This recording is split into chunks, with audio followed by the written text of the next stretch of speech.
Hi, how are you guys? Good. Come on in, sit down. Enjoy yourselves.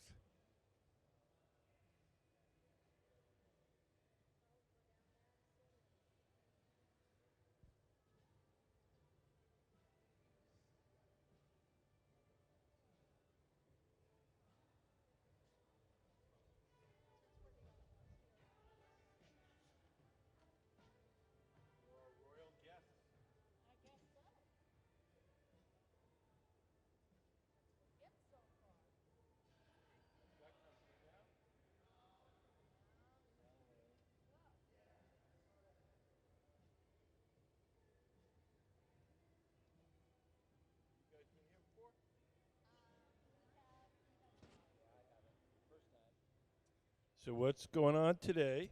We have a guest artist, Beres. He's a man in the gray shirt. He's a sculptor and a printmaker. He's not a glass maker. So, when we have artists from outside of the glass world, we they come here, they come up with all sorts of designs, and we have a crack team of glass makers that make the actual objects. So, just to get you started, give you just a quick introduction to how glass blowing works. Everything that we do starts out in our glass furnaces. The glass furnaces are the ones where you see the doors closed. If you look up on the big screen, you'll see a diagram. That's what they look like inside.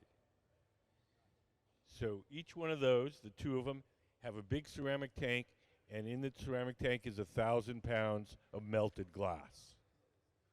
We keep the melted glass at 2,100 degrees, 6 times what it takes to cook a turkey. And so at that temperature, the glass is like honey. It's like a big giant pot of honey. We want to get it out to make stuff. We take one of those steel pipes. Those are called blow pipes. You see that Sarah has in the black shirt. And we dip it into the molten glass like you dip one of those wooden honey dippers into a jar of honey. So we dip it in, twirl it around. A little bit sticks to the end. Pipe is hollow, so when you blow, blows up like a little balloon. If you want to make something larger, we dip it in, blow a little bubble, let it harden, and then we dip it in a second time, or a third time, or a fourth time, until we have all the glass we need to make whatever we're making. All the glass in those furnaces is clear. It has no color. We buy our colored glass separately in various forms. We buy it in bars. We buy it in powders. This is all crushed up colored glass.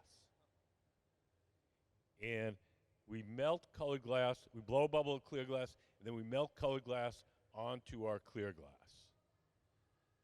So if we're going to make a orange bowl, we blow a bubble of orange, a bubble of clear glass.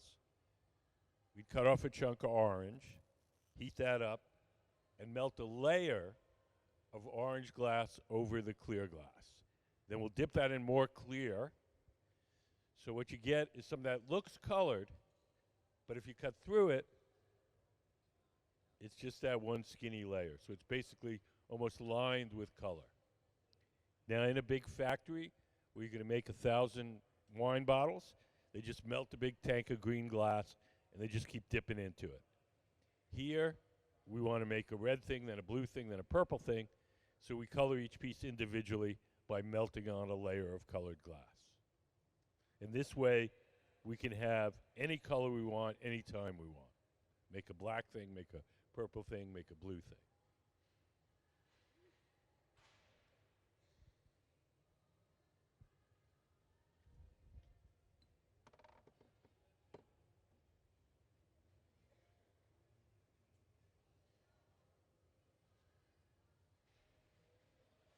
So for this, we're going to be starting the glass on the workbench on the far left, and most of the blowing will occur in this center bench.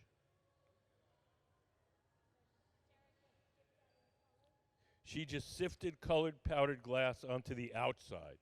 For these things we're making for Mr. Beres, he wants a thin layer of color on the outside, the very outside. So he's going to carve through that layer,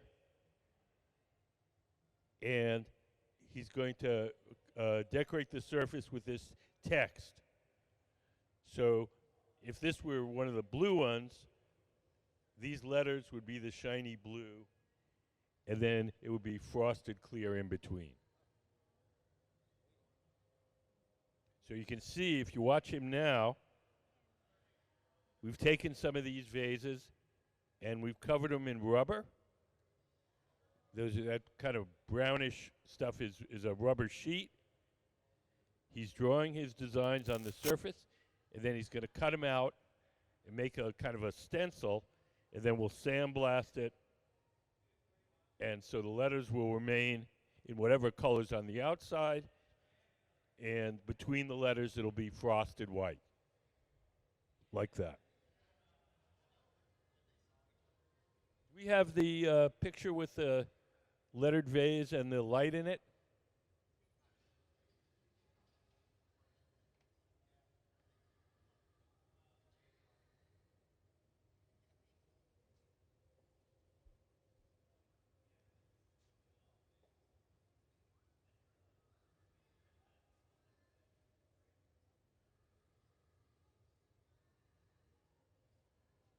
So Mr. Beres, our guest artist, is part of an artist collective, Sutton, Beres, and Color. John Sutton, Ben Beres, and Zach Color. And they've been working together for about 20 years. They work on sculptures, they work on art installations, they work on public art, and they work in all sorts of different materials.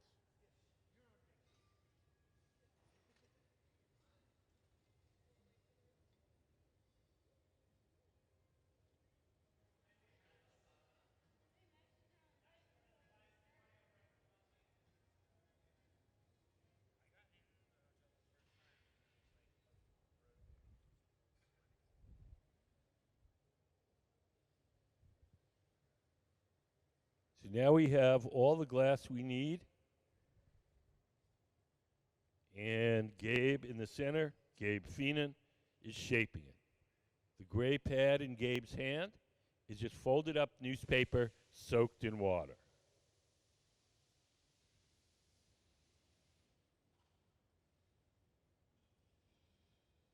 You can see him squirting a little more water on the newspaper.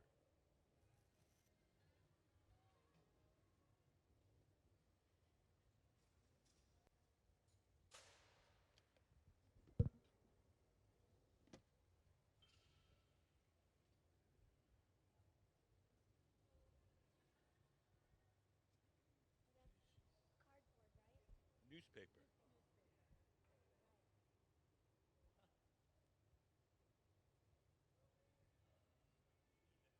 So the pad in Gabe's hand that he's shaping the glass with, just folded up wet newspaper.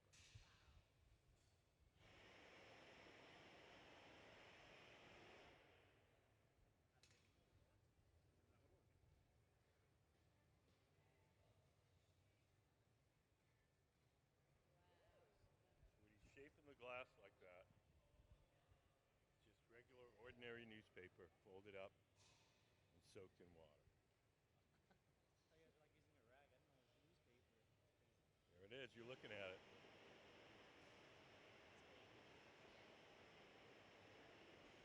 You guys have any questions? It's going to be vases similar to the blue ones on the end of the table.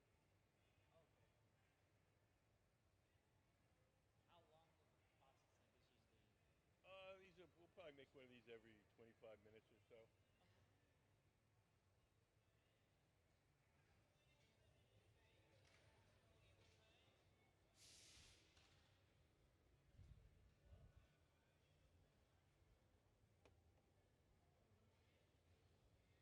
So the man seated to the left of the workbench, he's the guy that's blowing. He's blowing through the steel tube and inflating the glass as Gabe sitting at the bench shapes it.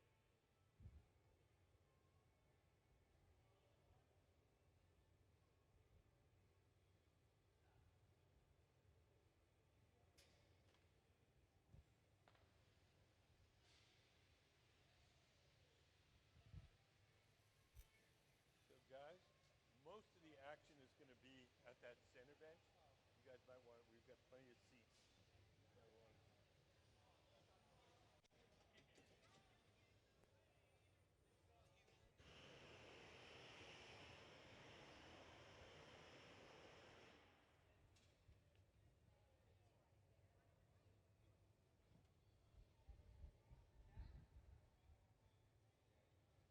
If you're interested in seeing more of Mr. Beres's work, he shows his work at the Greg Kucera Gallery in downtown Seattle.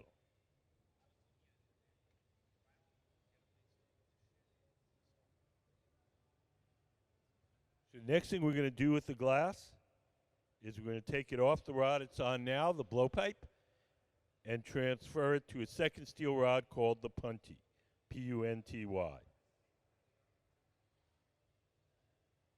We put a little pad of clear glass on the bottom because it's hard for the punty to stick to that blue. So the punty will stick really nicely to the clear glass. So just melt that in.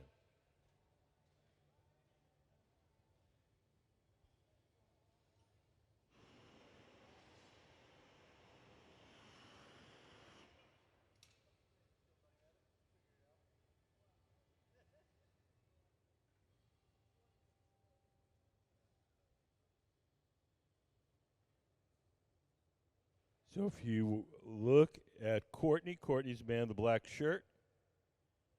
He's making the punty. He's going to cover the end of that steel rod in a little bit of molten glass to make it sticky. And we're going to stick that on the bottom of the vase.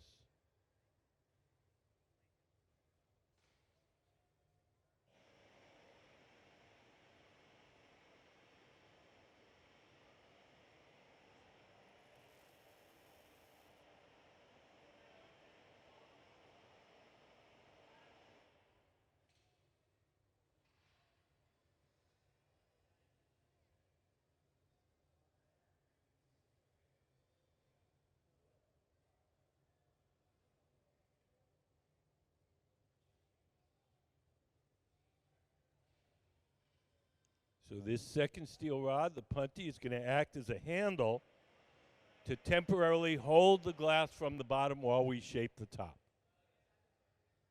So we stick it on the bottom. When they feel that bond is strong enough, we'll take those tweezers, dip them in water, drip a little bit of water on the glass where we want it to break,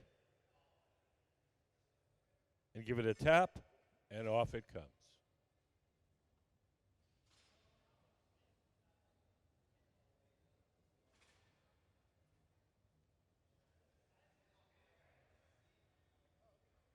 Does anybody have any questions so far?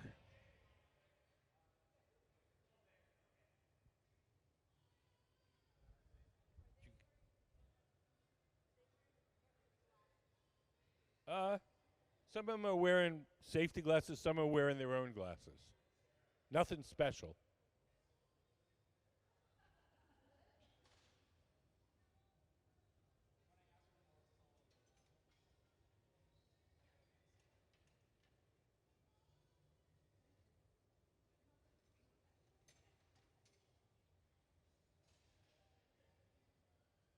So now in the center, Gabe is going to work on the top of these vase forms. And while he does that, Sarah is starting the next one. So she's going to blow just one little puff of air in there, close it up with her thumb, and the heat and pressure will expand the air and blow out the first bubble. So just one quick little puff. Yes?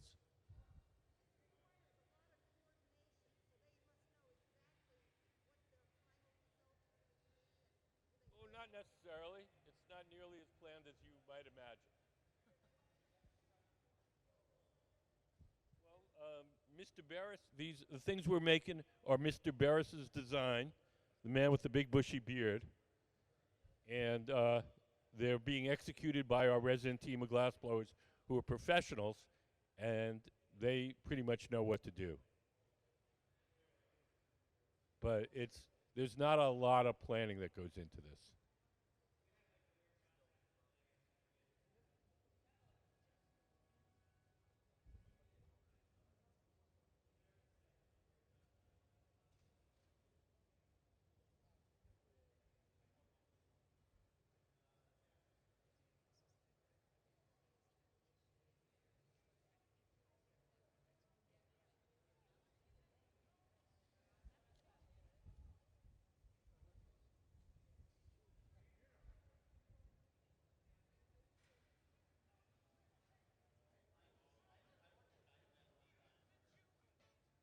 You guys have any questions? No, it's pretty cool.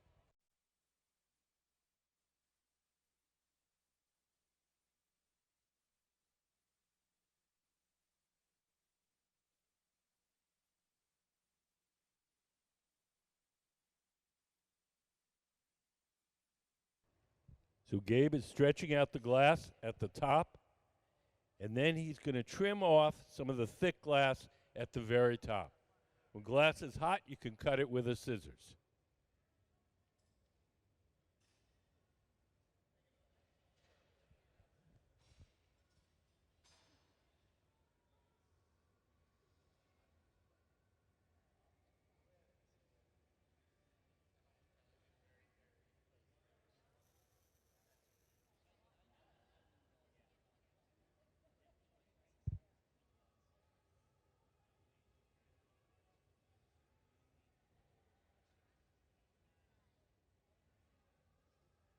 There's two kinds of ovens.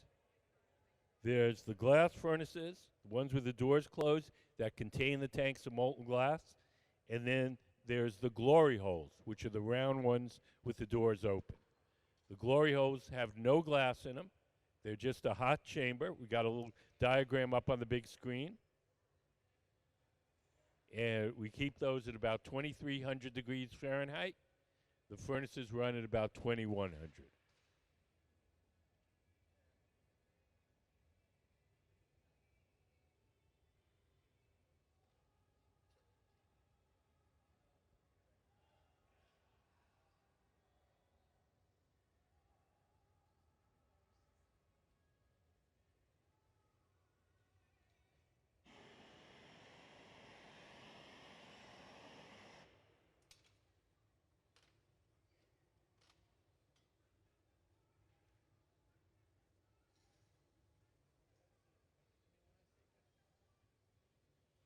So on the center bench, we're finishing one. On the bench on the far left, we're starting the next one.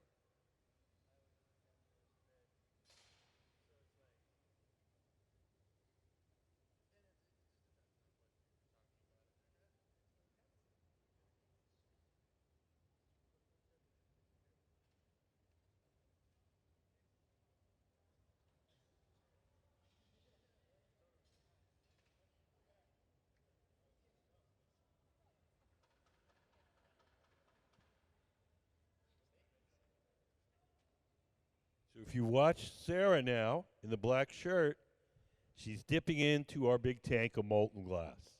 Each time we dip it in and coat it, it's called taking a gather. Gather.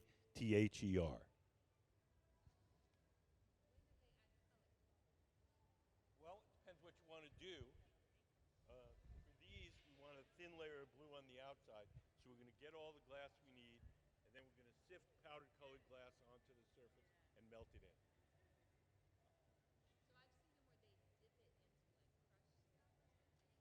We can do that. That's, yeah, that's a different thing. There's a million little ways you can decorate glass.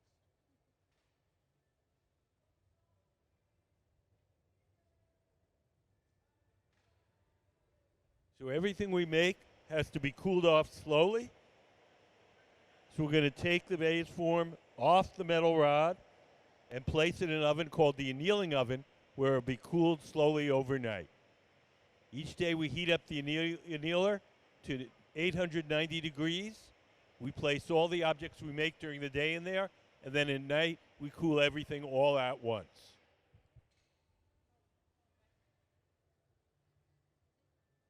So once again, we're going to use water to get the glass off the metal rod.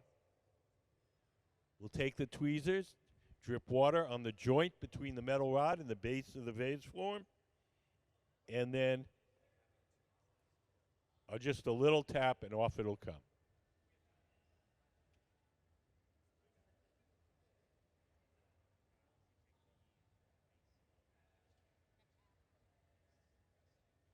So one of the glass blowers is put on some Kevlar gloves. Kevlar is a fire-resistant insulating material. When he grabs that glass, it'll be about 1,000 degrees. At that temperature, the glass will be hard. It won't change shape anymore. And he'll carry it to our annealing oven.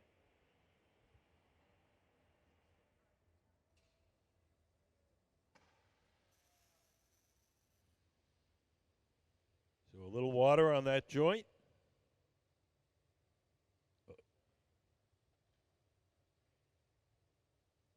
And then a little tap.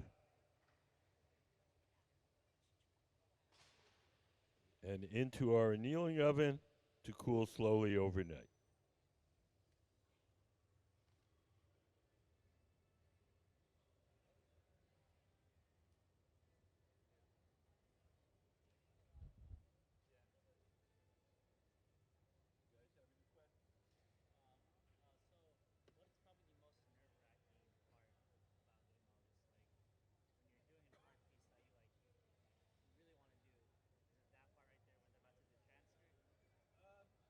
Sometimes. I mean, it depends what you're making. No one answer that.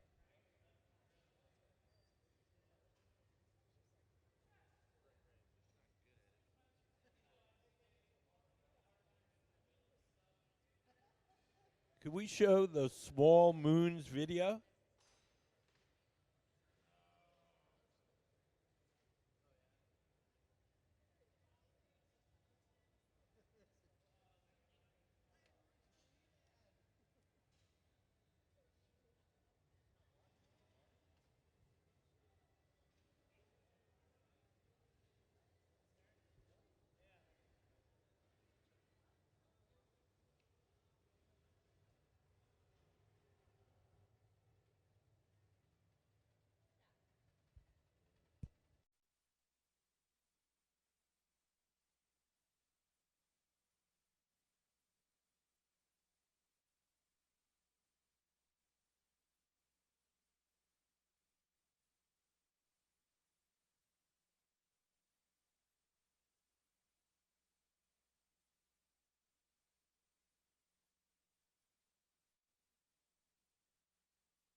So Sarah's letting the excess glass drip off into that steel can.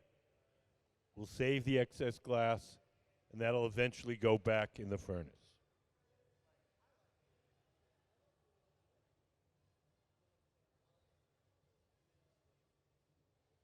Sarah's going around the corner. She's going to our powder booth, where we're going to sift powdered blue glass onto the outside of our form. Can we play the powder video?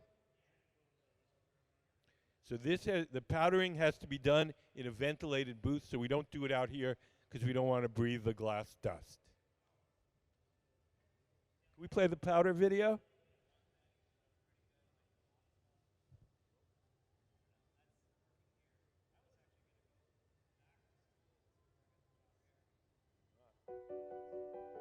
Powder is the smallest size of colored glass available and can be very versatile when used in the creation of artwork.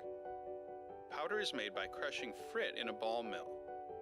When used like frit, the powder is rolled through, and the heat of the gather is enough to melt the color onto the surface. Powder can also be sifted onto the outside of a bubble or gather The to sifting create is what we're various doing densities of pigmentation and shading. The application of different color powders can create both abstract designs and naturalistic color patterns, such as the skin of animals. Powder can be melted smooth or left dry and cakey on the surface of the piece. So we buy the powdered colored glass from a company that makes 200 different colors. And we just sift it on like you sift powdered sugar onto a brownie.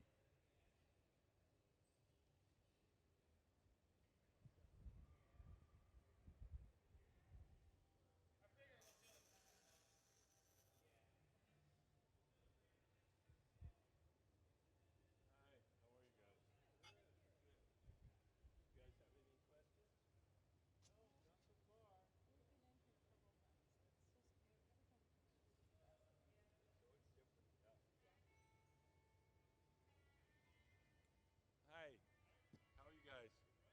Good. Oh, the light is just shining right in my eyes. Do you guys have any questions?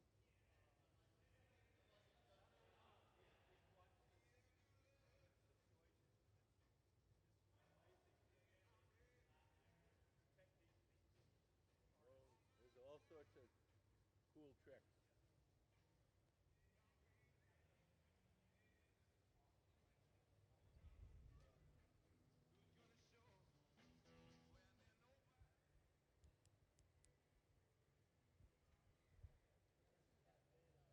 Hi, how are you guys?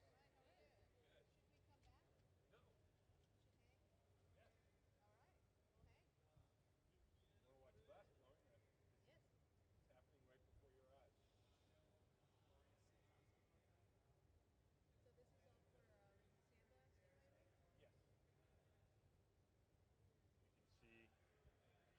It's happening right before your eyes. Yes. You can see this guy, Sean, is covering When you peel the paper off.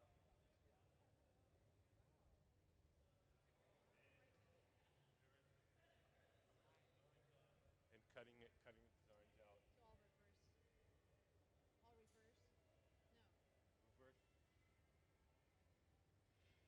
Letters are negative or the positive space, whatever he wants. Yeah. what he said. Okay, there you go. Yeah, yeah. Wherever he feels guided. Nope. There's two kinds of furnaces. There's the glass furnaces, which contain the molten glass. There's two of those.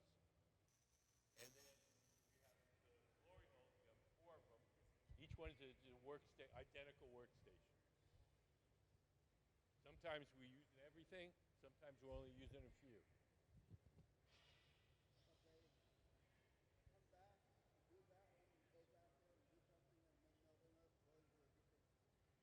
Well, like today, while when Ben gets near the end of finishing one of these, Sarah will go over there and start the next one.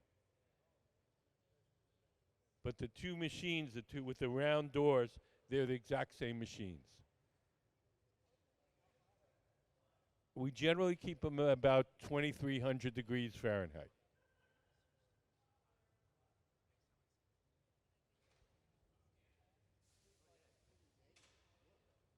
I can only remember one time in the last 10 years that someone's had to require medical attention,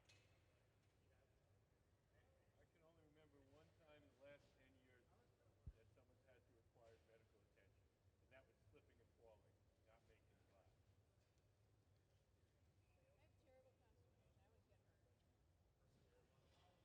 Well, you get little burns like you might if you're working in a restaurant kitchen.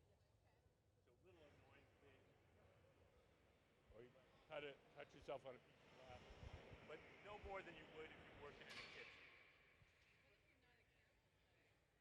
Well, if you work in a kitchen, you're not a careful type.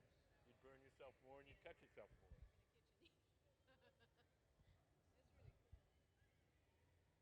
The real danger in this shop is the repetitive motion injuries from the constant turning of the pipe, the weight being so far out on the end of that bowl. All those kinds of things, yes. No, no, I've been working glass for 40 years. I've never seen anybody have any chemical problems, but I have seen plenty of people have problems with their wrists, forearms, back. So these people working, are any of them in training or are they? No, these guys are professionals. Gabe's leading our team today. He's got 22 years of glass blowing. Don't let their casual dress and youthful good looks fool you. You're looking at professionals.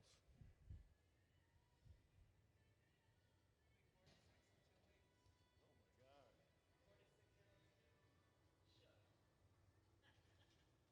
What do you want for your birthday? A cane or a wheelchair?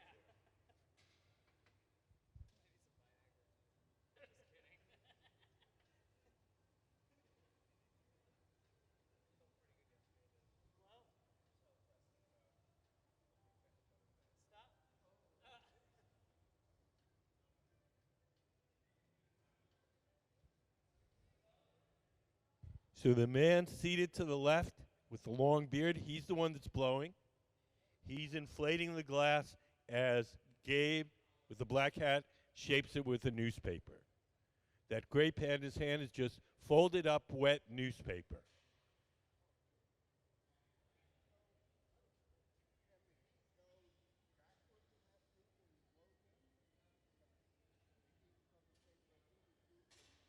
Yeah, we suck in sometimes for certain techniques.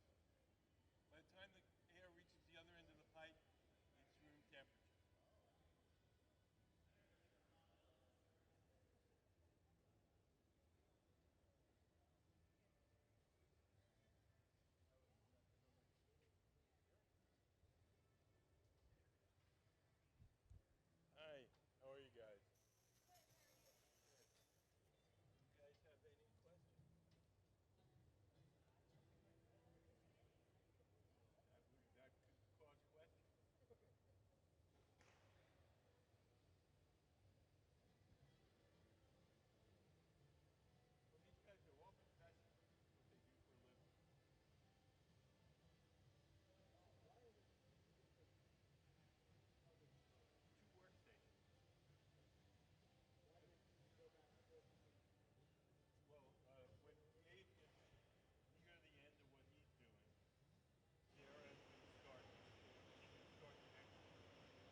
the molten glass again, put another layer. So we build it up a layer. So this one, yes. So this one, we're powdering the surface. Because he wants a layer of glue on the outside that he can carve through with the sand.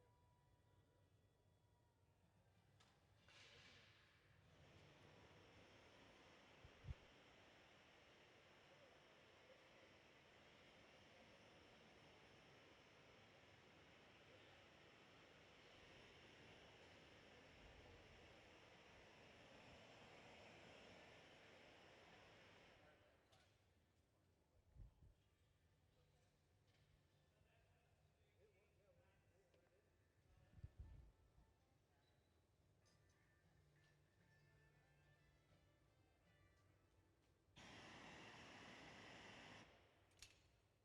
So now we're going to transfer the glass from the rod it was originally blown on to a second steel rod called the punty. This second steel rod will act as a temporary handle to hold the vase form from the bottom while we shape the top. So we'll drip a little water where we want to break it off the pipe, little tap, and off it comes.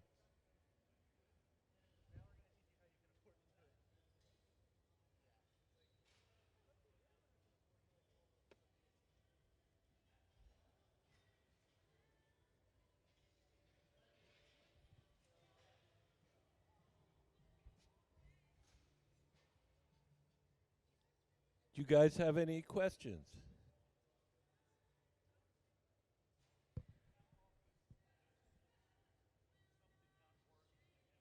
Oh, every once in a while.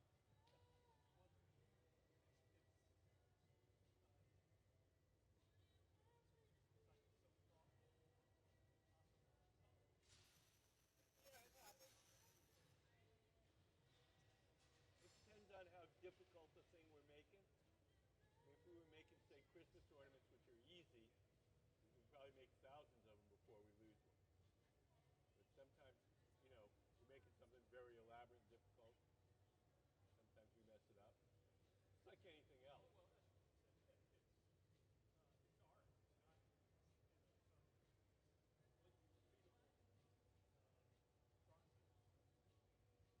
Yeah, I mean, it's a craft. It's like being a carpenter or a plumber or electrician.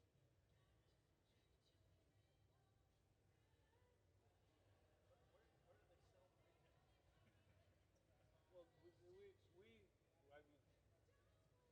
mean, we have a guest artist today, so we're not selling his stuff. He takes it with him and he puts it in art galleries. Uh, we have a gift shop where we do sell some stuff, but that's not our main. It's not a business.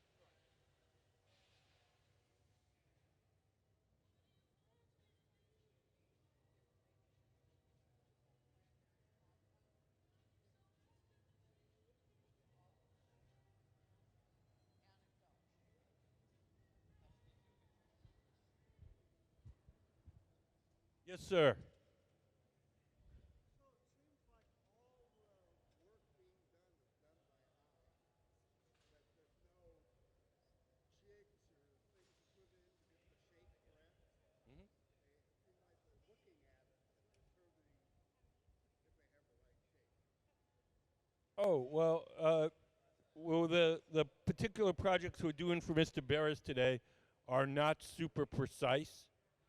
If we were doing something where precision was necessary, then we'd be measuring the thing and. Oh, it depends how precise it needs to be. These guys are pretty good at sizing things. Sometimes we'll take a measurement off a drawing with a caliper, just blow it till it's almost there, and then tweak it. Um, if it needs to be exact, we'll blow it into a mold.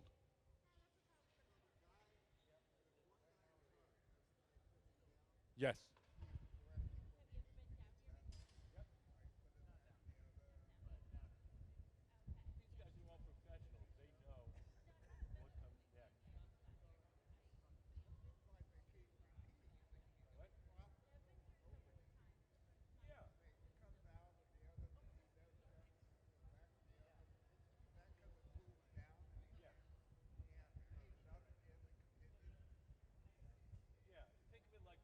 think of it like wax. Glass is like wax. When you get wax hot, it gets soft, but only stays soft for a little while. And then it starts to get stiff again. So we put it in the glory hole, the round furnace, heat it up till it's soft. We do whatever shaping we can. Once it starts to get stiff, then we go back to the glory hole and soften it again.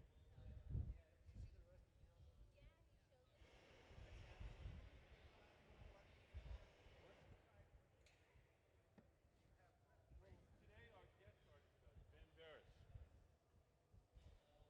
So we're making everything we're making today is his design. And they'll go up for sale? Nope. Nope. He's going to take his glasswork home with him. It's not a business. It's not a business. No. If this was a business, it'd be a terrible business. Well, how much you could charge a pretty good price for that, can't you? Glass is a terrible business. Tiffany went bankrupt. Louis Comfort Tiffany, very famous. He went bankrupt. Is that because of cost? It's labor intensive, energy intensive.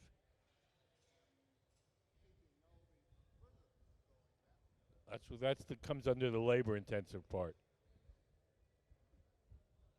The purpose of this studio is so you can see different kinds of glass making and different kind of art aesthetic attitudes towards making glass. So sometimes we're making useful things, sometimes we're making sculptures, sometimes we're making really weird things. So we want you to see all different approaches to glass, and hopefully we'll explain to you what we're up to.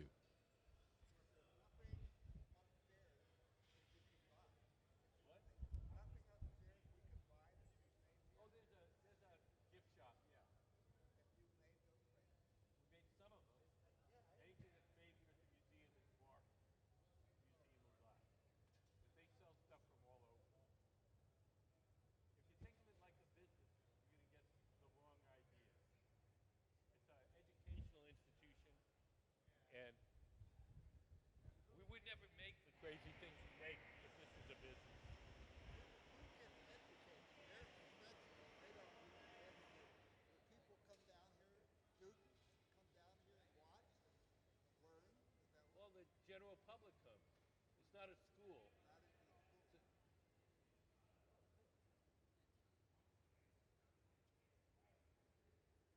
school? We're doing this for you, so you can see the thing and have it explained. And when you go into the art galleries, you can get a better idea of what goes into what you're looking at.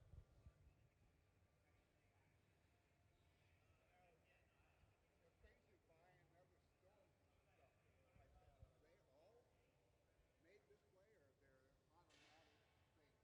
Oh, they're machines that can blow glass. So the stuff you get in Target is probably made by machines. And then they cut this paper and put it on there, and then they draw a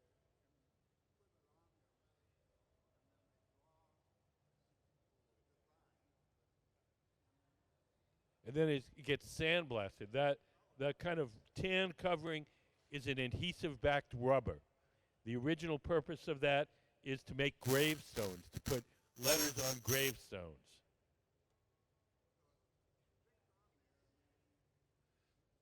They cut out the design, and then they spray it with a sandblaster, and whatever parts are exposed will either become frosted or we can actually carve right through the colored layer on the outside.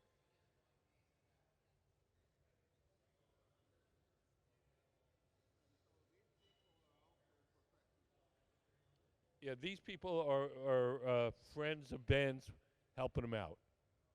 They're not glass makers per se.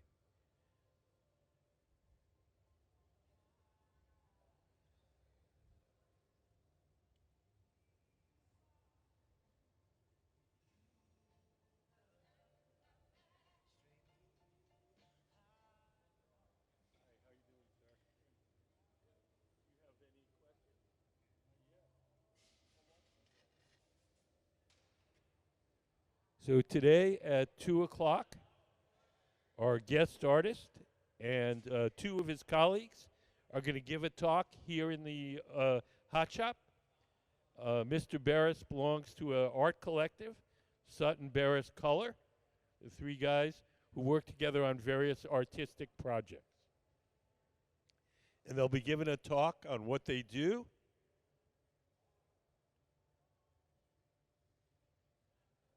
Could we show the Small Moons video?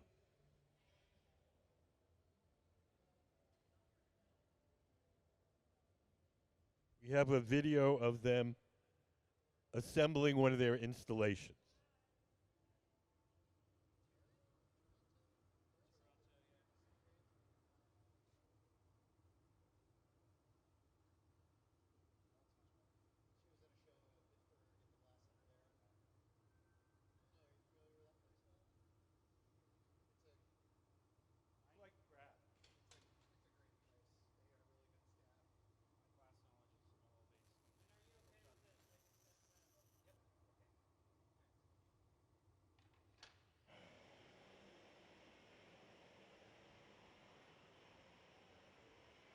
So if you look on the big screen and you see them assembling their sculptures,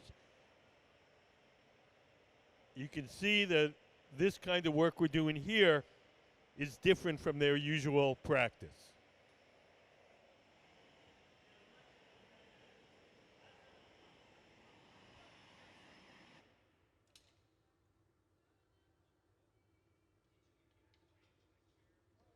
So we often invite artists from outside of the glass world to come and work in our studio. When the artist is not a glassmaker themselves, they come up with designs, and our crack team of glassblowers makes whatever they design.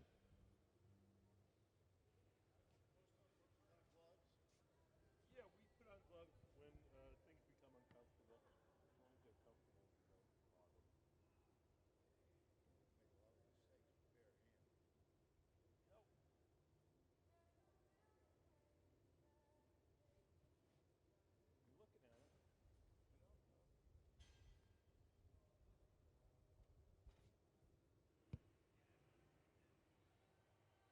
So everything that we make has to be cooled slowly or it'll break.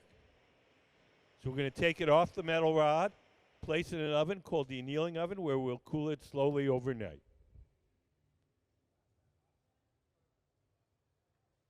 We'll put a few drops of water on the joint between the metal rod and the vase form.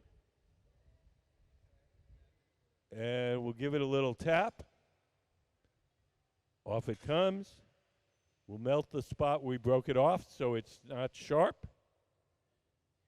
And we'll place it in the annealing oven where it be cooled slowly overnight. That big black oven on the end of the studio. So we keep that oven hot all day long. We place everything we make during the day in there. And then at night, we cool everything down all at once.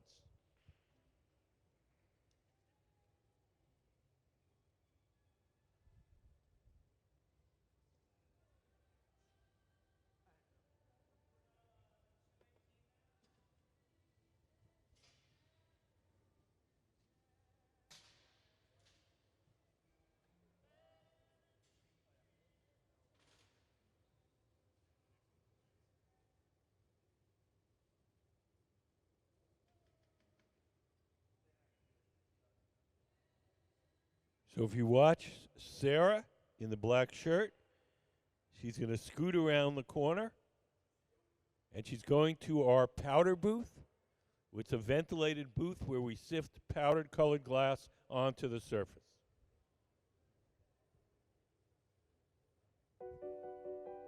Powder is the smallest size of colored glass available and can be very versatile when used in the creation of artwork.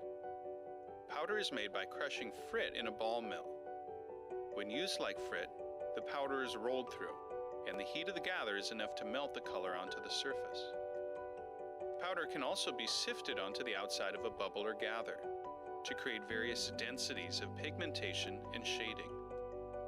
The application of different color powders can create both abstract designs and naturalistic color patterns, such as the skin of animals.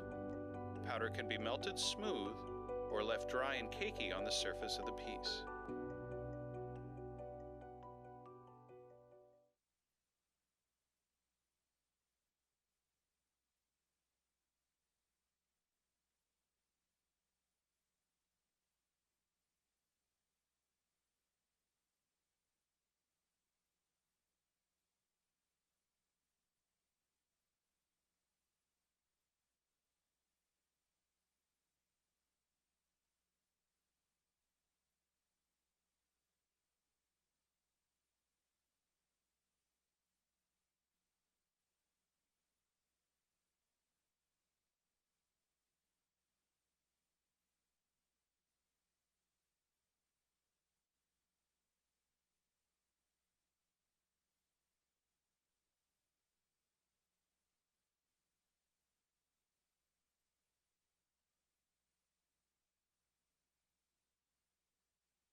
Tricolored glass in various forms, and then we melt it on to our glass. Melt the layer, sometimes in powders, sometimes in big thick chunks.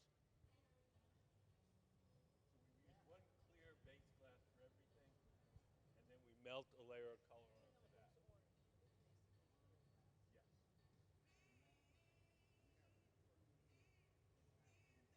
Yes. Yeah, two of them. No, it's a big tank. We, maybe charge it once a week. Thousands of pounds of molten glass. Each one contains 1,000 pounds.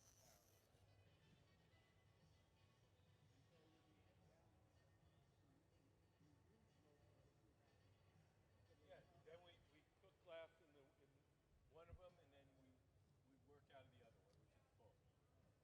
And when that one's drained, we cook glass in that one, and we work out of the one where it's already cooked up. Nope. We get the raw ingredients, and we cook them in there. We get a mixture called batch, which is all the raw ingredients that go into the glass, and we shovel it in and cook it overnight. What? Well, three things: sand, soda ash, and lime. Sand is the bulk of it. Soda ash is sodium carbonate. It lowers the melting temperature in the sand, and then the lime is calcium carbonate, and that stabilizes the mixture chemically. And then there's also little trace things so that starts to get texture. The main functional components are sand, soda ash, and lime. No, any sand anywhere will make glass. Well, I have no idea. We buy the mixture from a company in North Carolina. I don't know where they get their sand, but it's not as fancy as you might. People often tell you their ingredients are fancy to make you pay more. It's just sand. What? You'll never run out of that.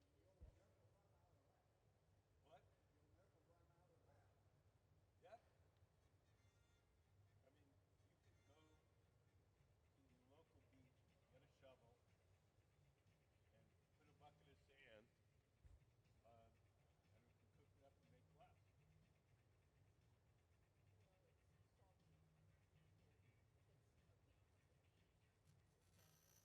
Well, we usually wash it before maybe a few cigarette butts. We usually wash the stuff before we throw it in the sink.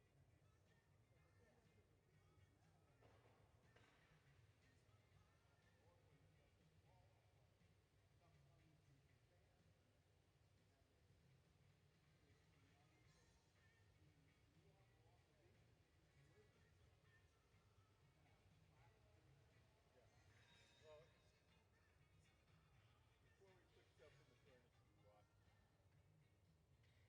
Just you're talking about a wheelbarrow with holes in the bottom and a hose.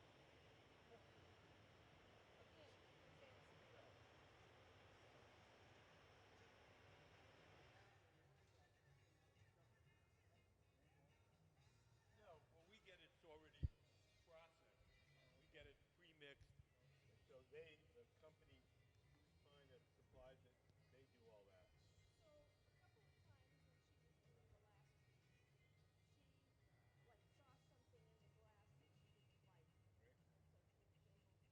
Pull it out and flip it off. Yeah. Bubbles, probably. Yeah.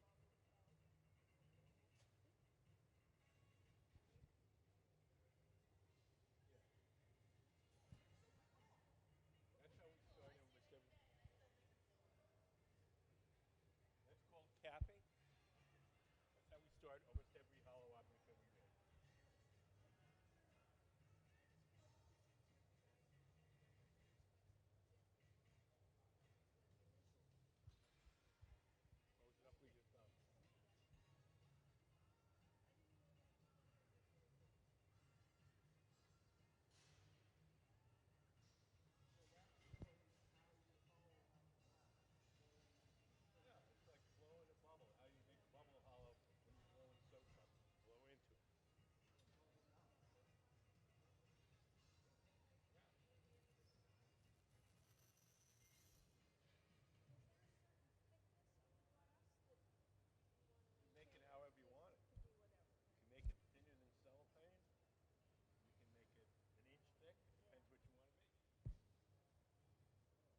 So for those of you who came in a little later, this is our guest artist, Beres.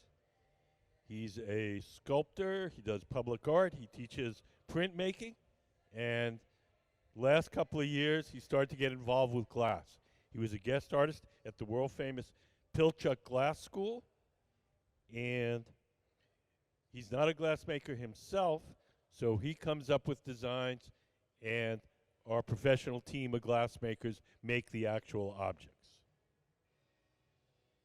So he's making these kind of vase forms that he's decorating with text. We put up the sculpture, the vase form with the light in it. So these are going to be displayed with lights in them, and the lettering on the outside will be projected on the wall and around the room.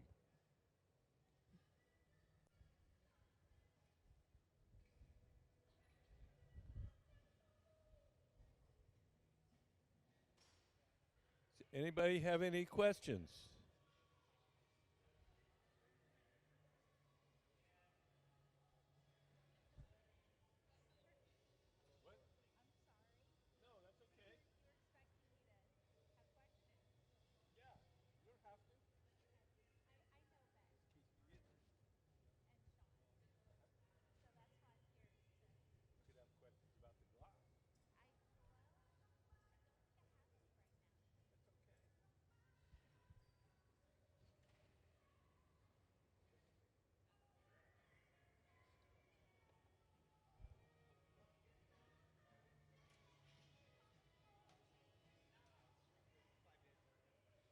So we're going to stretch out the glass at the very top. The glass is always a little bit thick right at the very top. And now we're going to take a pair of shears, and you can cut the glass like you're cutting sheet metal with a pair of shears. Don't try that at home.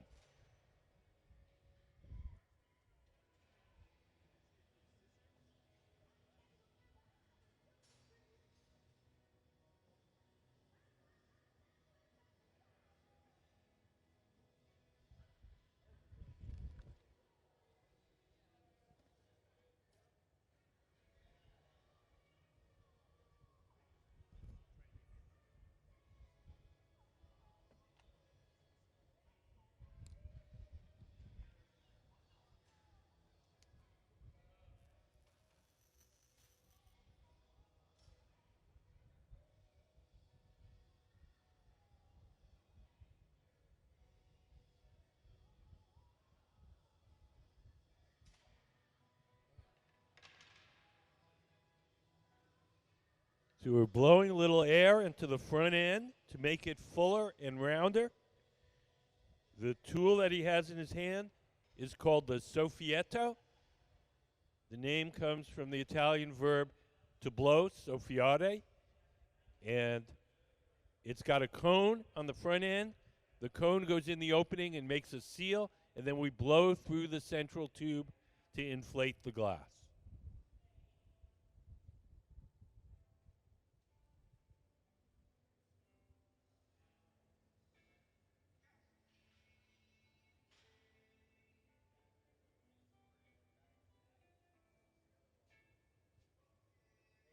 So as we widen the opening, one of the glass blowers holds a wooden paddle across the top to keep it nice and straight.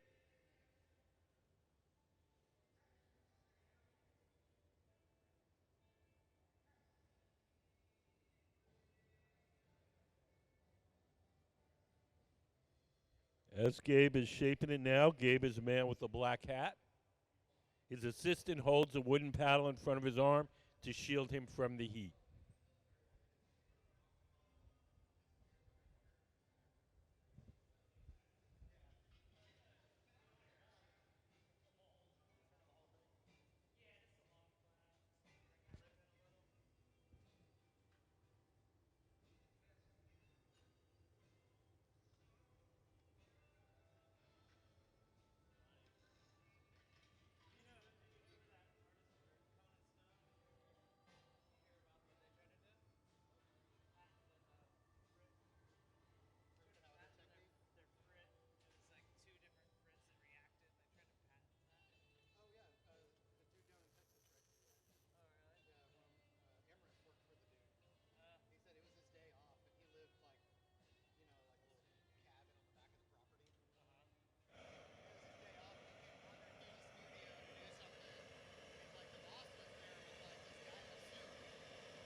So everything that we make has to be cooled off slowly or it'll break.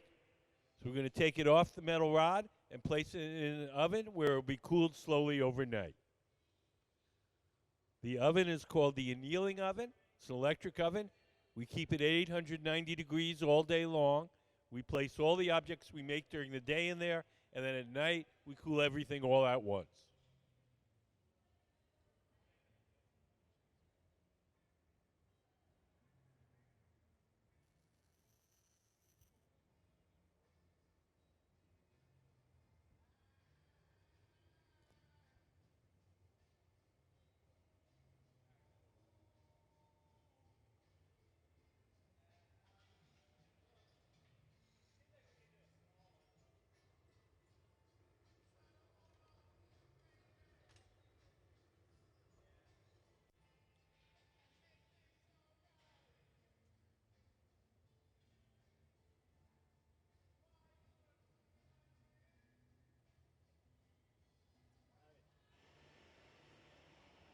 How are you guys?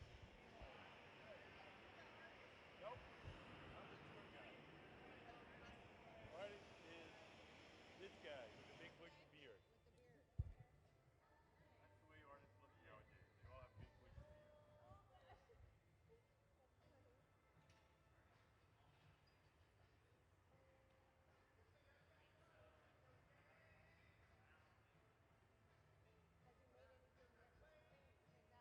Oh, we made it. No, everything that.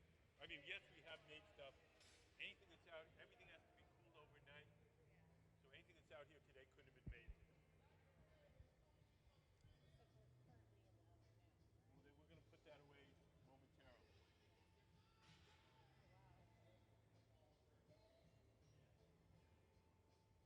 Anything's out here on the table, and they had to be made another day.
So if you look up on the big screen, you can see them sifting the powdered colored glass onto the surface.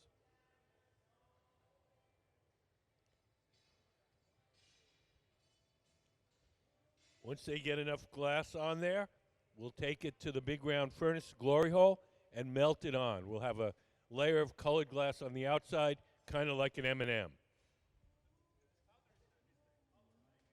It's powdered colored glass. It's like a piece of red glass crushed up into a powder, or a piece of blue glass crushed up into a powder.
Does anybody have any questions? If you just came in, our guest artist is Beres, man in the kind of, I don't know what color you call that shirt, gray, green. And he's working with our resident team of glass blowers. When we have a guest artist from outside of the glass world, they come in, they make designs, and our resident team makes the actual objects. So leading the team today is Gabe Feenan in the black hat, Sarah Gilbert in the black shirt crossing the studio, Courtney Branham with a long beard to the left of the workbench, and Maxime Bouquet handling the glass at the moment.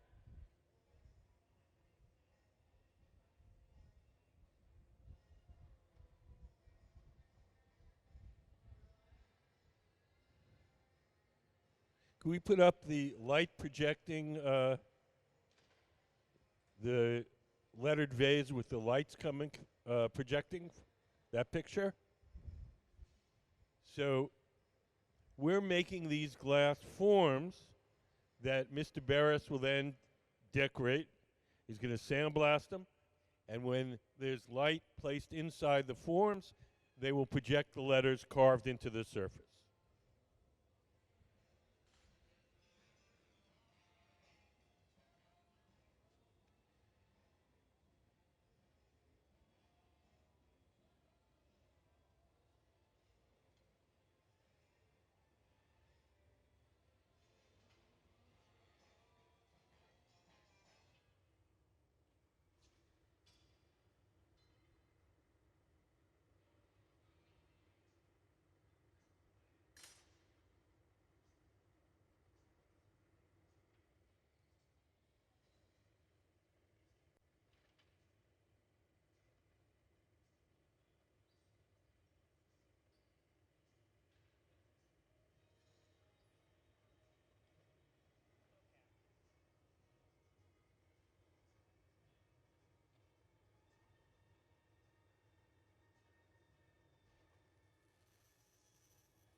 So the next thing we're going to do is transfer the glass from the rod it's on now, the blowpipe, to a second steel rod called the punty. The second steel rod will act as a temporary handle to hold the form from the bottom while we shape the top.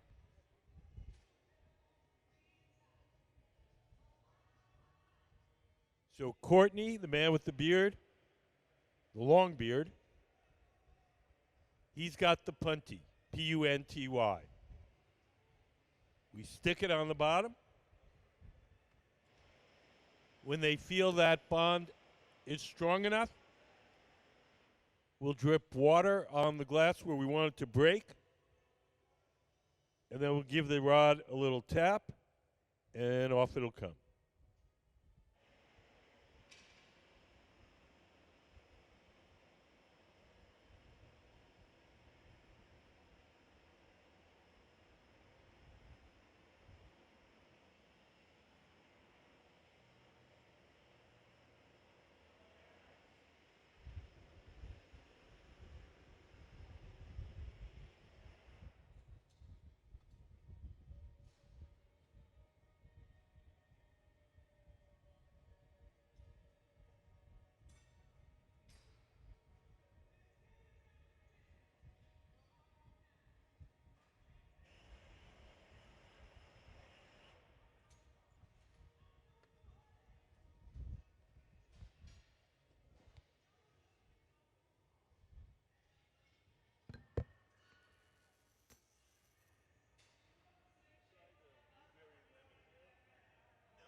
straight ahead?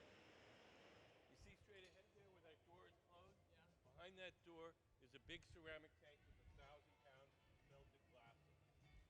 We take the steel pipes and we dip them into the melted glass. A little bit collects around the end. The pipe is hollow, so when we blow, it blows up like a little balloon. It's like blowing soap bubbles, except you use glass instead of soap. Yep. Yep.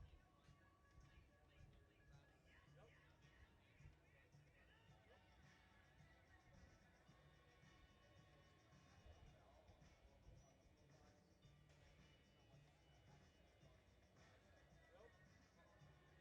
We do suck in sometimes in certain techniques on purpose. It doesn't hurt you. Uh, what?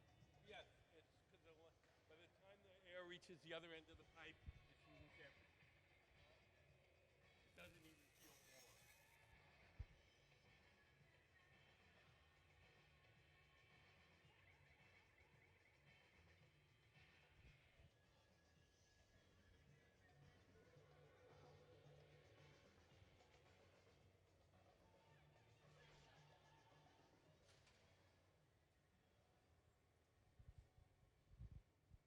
Can we put up some slides of Mr. Beres's work and part of his work with the collaborative Sutton, Beres, and Color? These three artists have been working together for 20 years. They've met in college at the Cornish in Seattle, and they work on a variety of projects, sculptures, installations, and public art.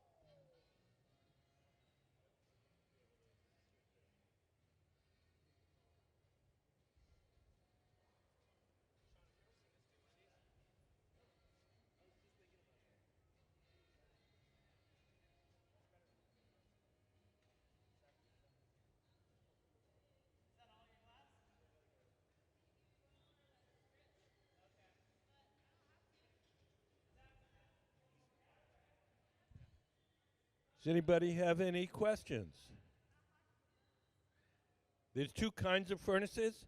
The glass furnaces, the ones with the doors closed, those run at 2100 degrees. The round ones with the doors open, the glory holes, those run at 2300.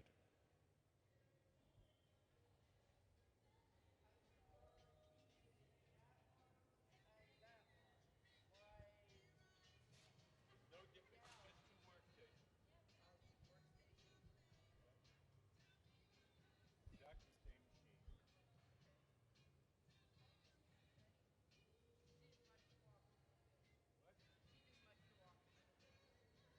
What? No, it's just, see, he's finishing something off, while she's starting the next one. So we have two workstations.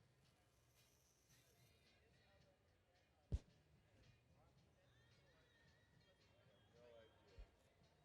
Whatever it is, it's not important. Nope, exactly the same machine.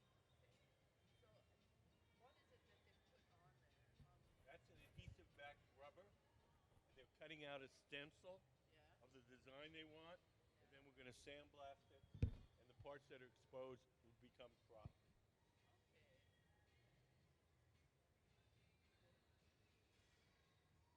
Can we put up the picture of the sculpture with the light in it? So if you look up at the big screen, that's the kind of thing that they're making.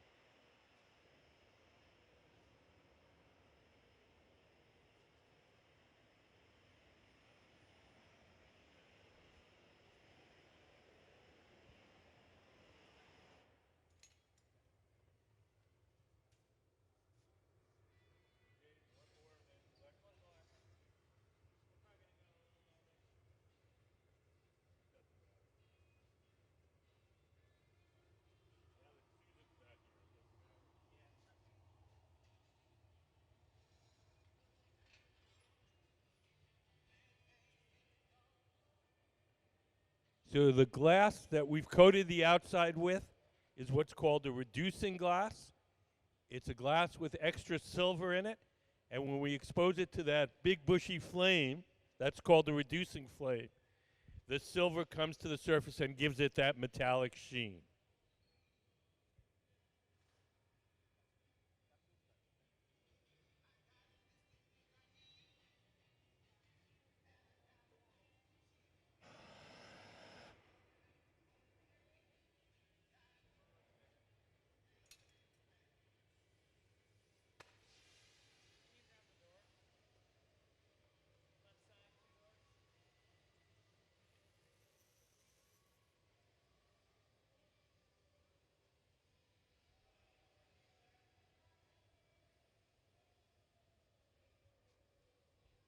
How are you guys?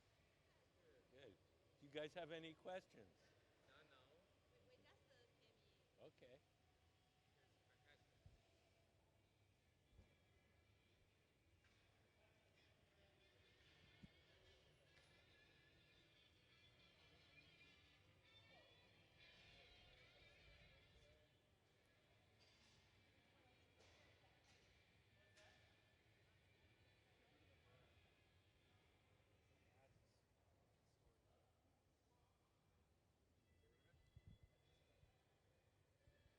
So the form that we're working on now is going to be the last one of our morning's demonstration. Immediately afterwards, our guest artists are going to give a talk, tell you about their career. They do a very different kind of work than you're seeing here, but that's exactly why we invited them, to inject fresh blood into the glass world.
So as Gabe Feenan, the man sitting at the bench, shapes it, his assistant is holding a wooden paddle in front of his arm to shield him from the heat.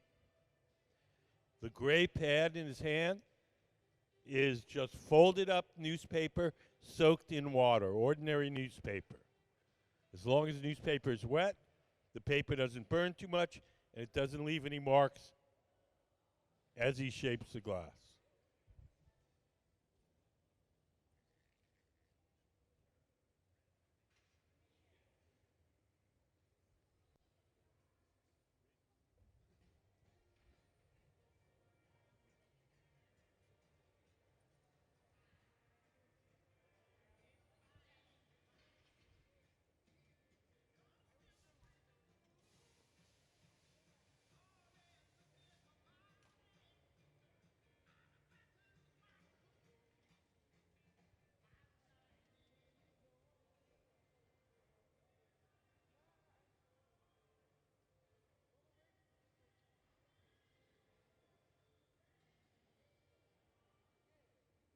Do you guys have any questions? No? Yes, sir. Let me get over here so I can hear you. Well, they're making vases sort of like these you see on the table, only making them in different shapes. And Mr. Beres, he's going to decorate the surface with letters, like you see there.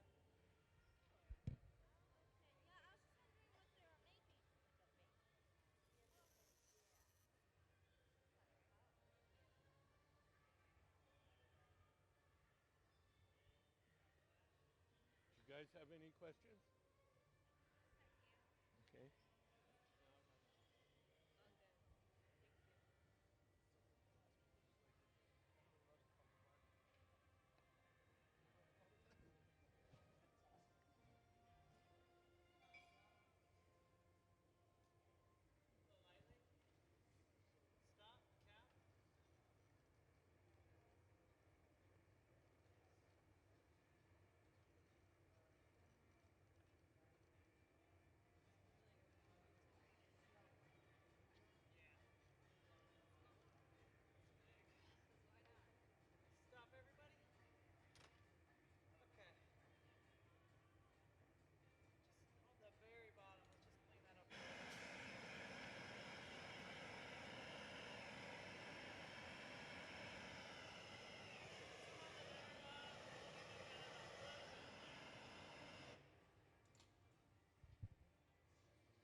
Can we put up some of Mr. Barris's work up on the big screen?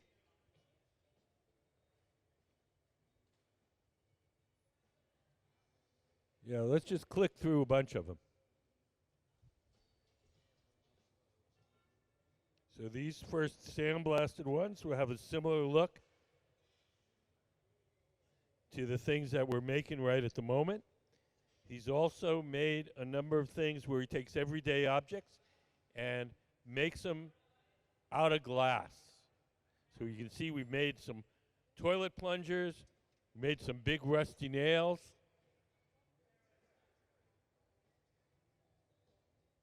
So we recreate everyday objects to give them a different context in a different material.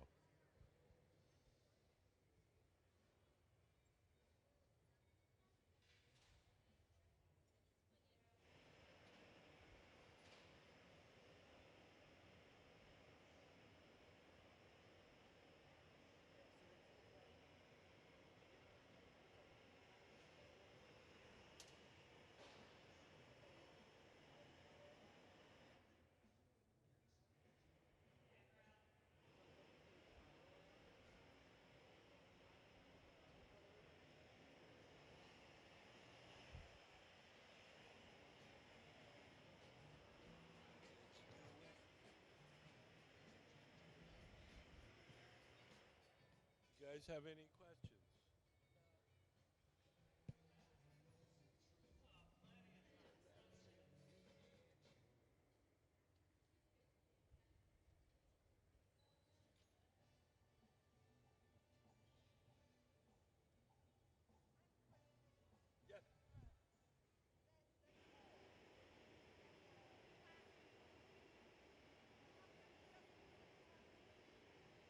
Okay, why doesn't the pole get hot, right?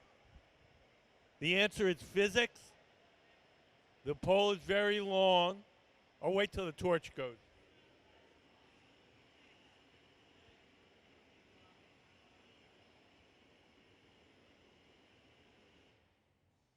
Okay, the pole is very long. Got a great deal of surface area compared to its mass. So there's lots of places for the heat to escape. Also, once you coat the end in glass, glass is an insulator, and it's shielded from the direct heat of the furnace. Now, they do sometimes get hot, but not nearly as hot as common sense would lead you to believe.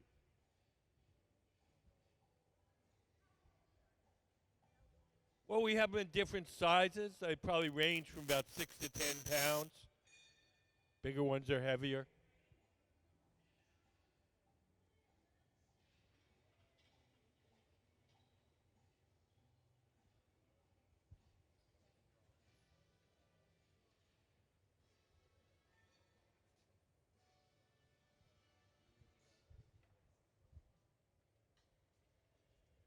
So we're going to transfer this form from the rod it was originally blown on, the blowpipe, to a second steel rod called the punty.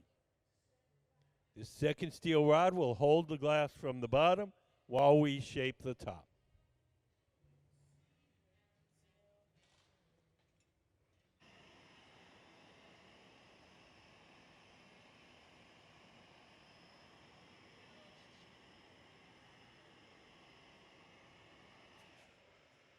We're blowing a little air on the punty to stiffen it a bit.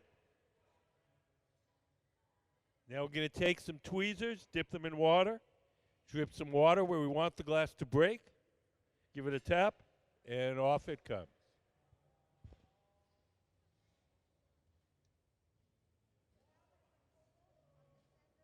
What? Yes.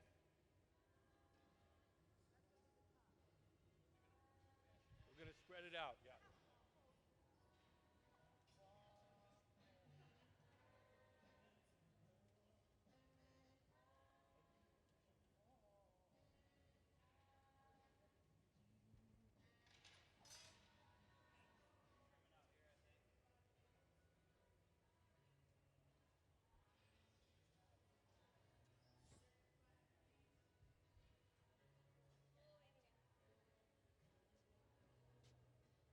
You guys have any questions?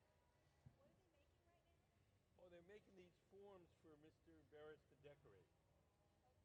So they're like vases, kind of. They make a bunch of different shapes, different colors. Yeah, these are ones that were made earlier in the week.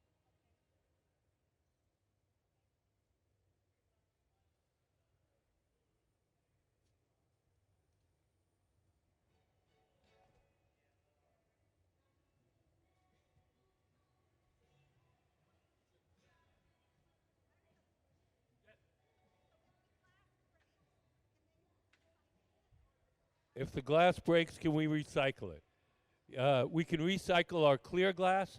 We don't have a good way of recycling our colored glass because the big furnaces in which we melt the glass, they're all clear, so we can't throw little bits of red and purple and blue in there.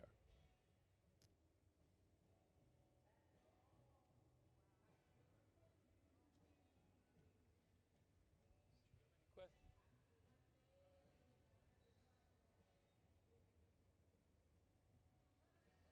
John, are you alone? That talk alone? Ben, get it.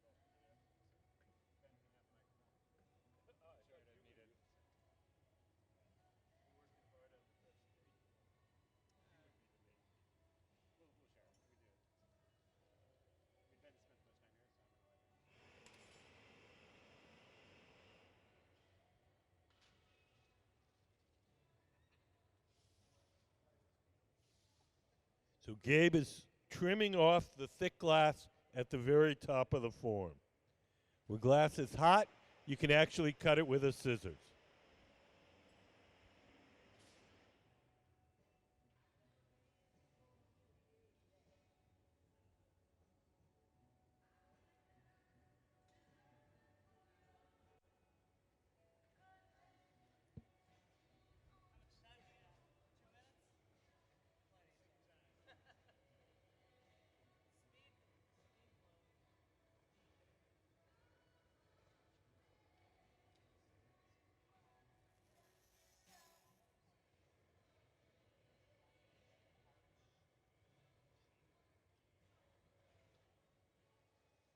The round oven that we're heating up the glass in is called the glory hole. It runs on natural gas and forced air, and we keep it at approximately 2,300 degrees Fahrenheit.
So after we finish this sculpture, uh, our guest artists are going to give a talk, tell you about their work. They're members of a art collective, Sutton, Beres, and Color. And they will tell you in detail about all the varied and interesting things that they do.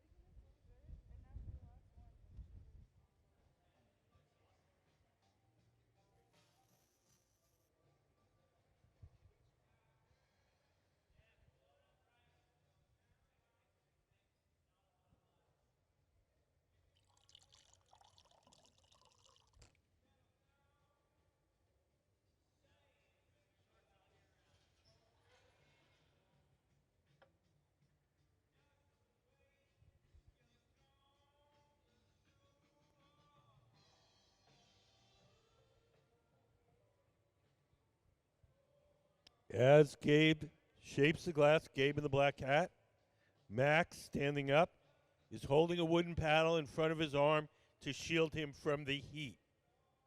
The heat that comes off the glass is radiant heat, like in an outdoor heater. It heats the first thing it strikes. So if you put the paddle between the arm and the glass, the paddle gets hot and the arm doesn't.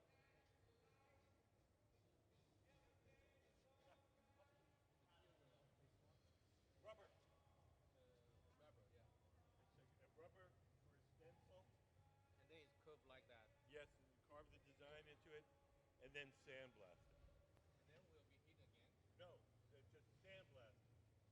You know, sandblast, you blow abrasive sand to frost it.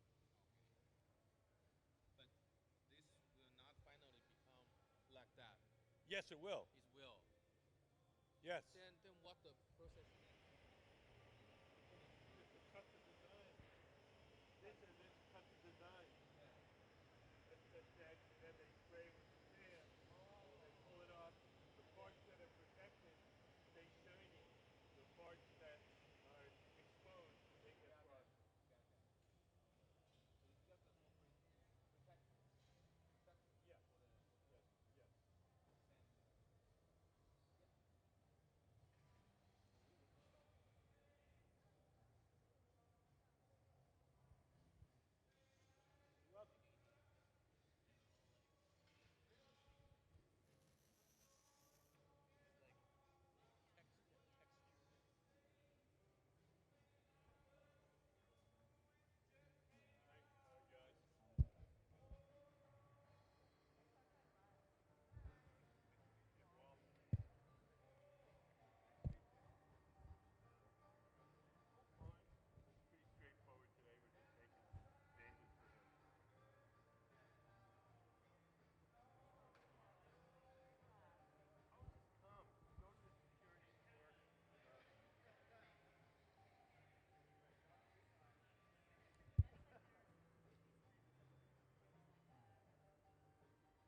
So we're going to take the tweezers, dip them in water, drip a few drops of water on the joint between the form and the metal rod.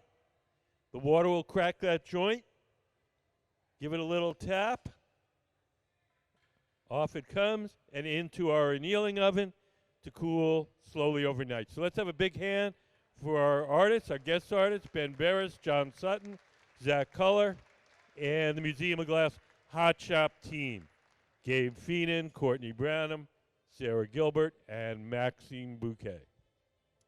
So, we're about to start, so they don't all leave.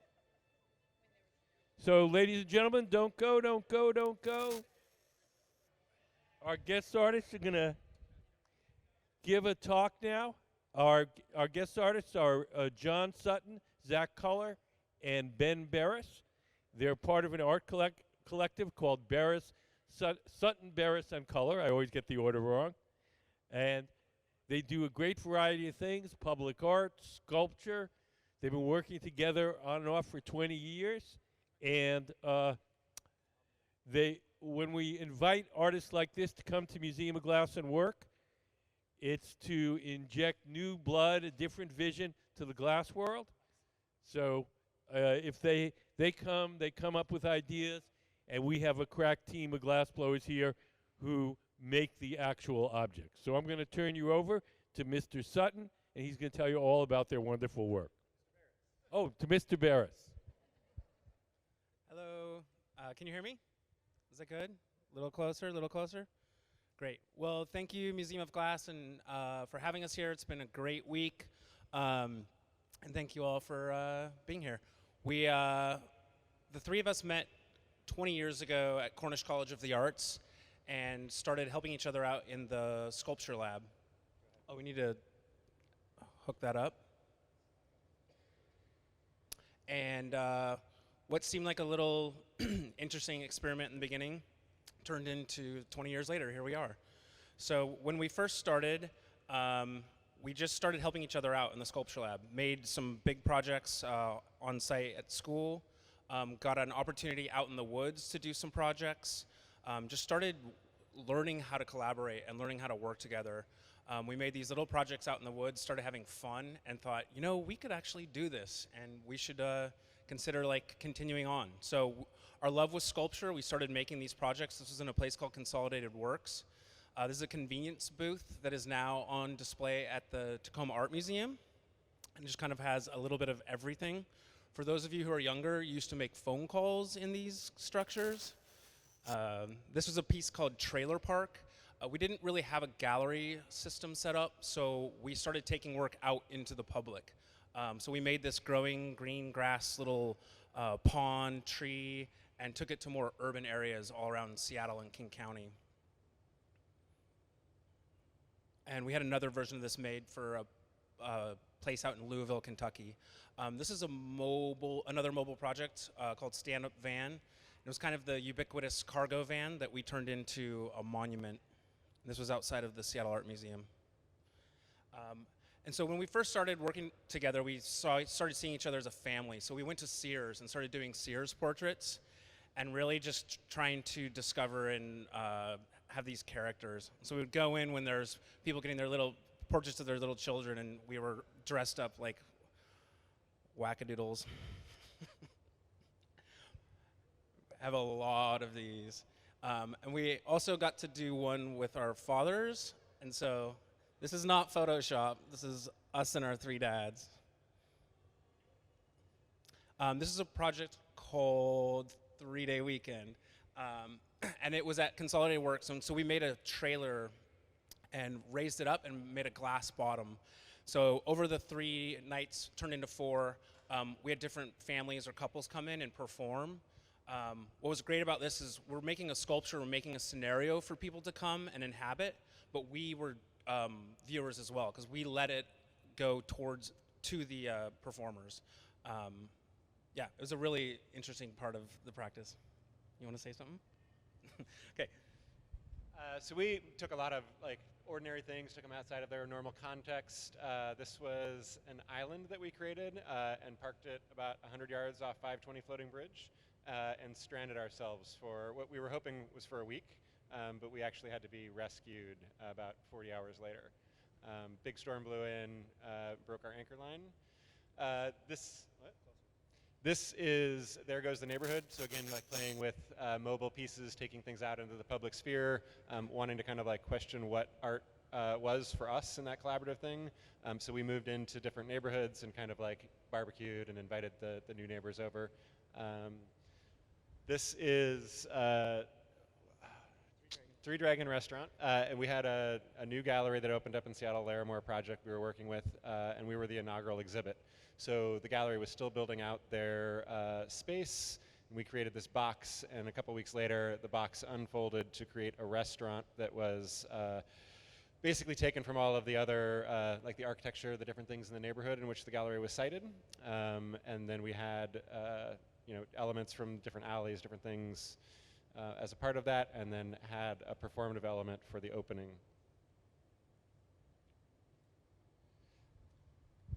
This is a project called Ship in the Bottle, or Ship in a Bottle, and this was done at the Tacoma Art Museum for the Northwest Biennial in 2007, I believe.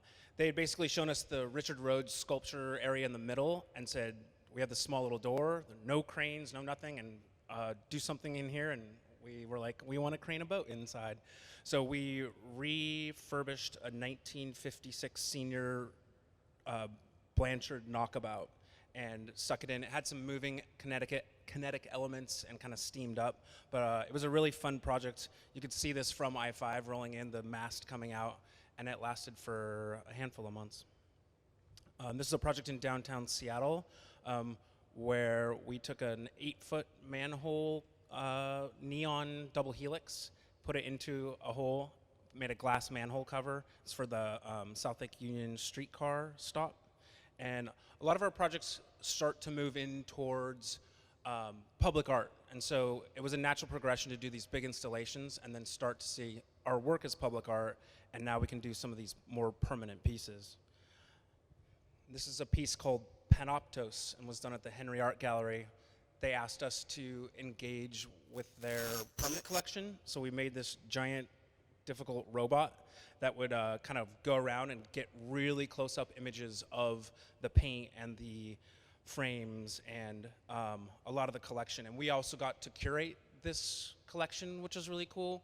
Part of our practice, it's always changing depending on the parameters of what we're working on.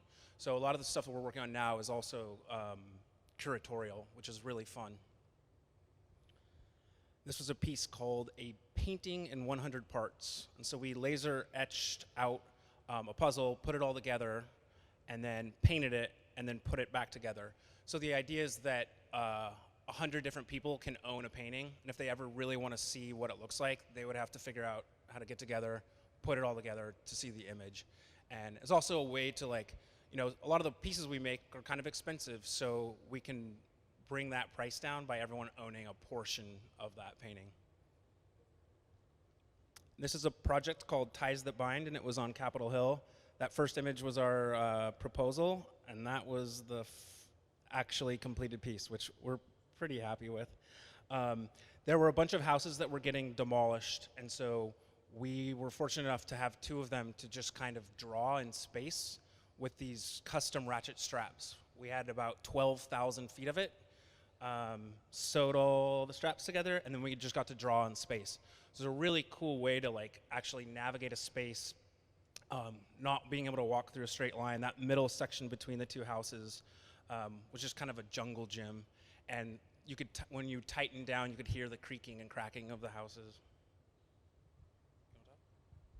And that led us directly into a residency at On the Boards, which is a small theater in Seattle, and we used the strapping as kind of a jumping off point. It was the last project, and we wanted to curate a project again, and so we decided as kind of the conceptual starting point that we were going to source everything from Craigslist, free community kind of things along those lines. And so the chandeliers, the lobby, the performers, all of the materials to build the project came from that. And so the idea of it being to be determined was like we didn't know what we were going to get until we started going through that process. So we put out calls for performers. We found partially assembled aircraft, ripped all the seats out of the theater because we knew we didn't want people coming in and sitting down to watch a linear piece of performance. We wanted them to like explore all of the different installations, the elements. There were things happening throughout the theater. And so that first gesture of kind of like ripping up the seats was really important. This ball was led into another project that we did, but it was all of the free things that we could find on Craigslist, and kind of curated those. And then, anyway, just kind of playing with what for us theater could be, how performance kind of unfolded in a nonlinear way.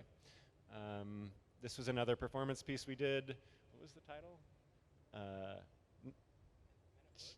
No, I can't remember the title of this one.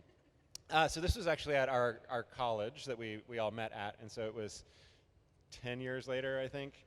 And we wanted to play in a similar way with that to be determined. And so we just had a palette of materials delivered, and we started building at the beginning kind of like free-form, intuitive, playing sculpturally with wood and drywall to make kind of this sculptural drawing in place.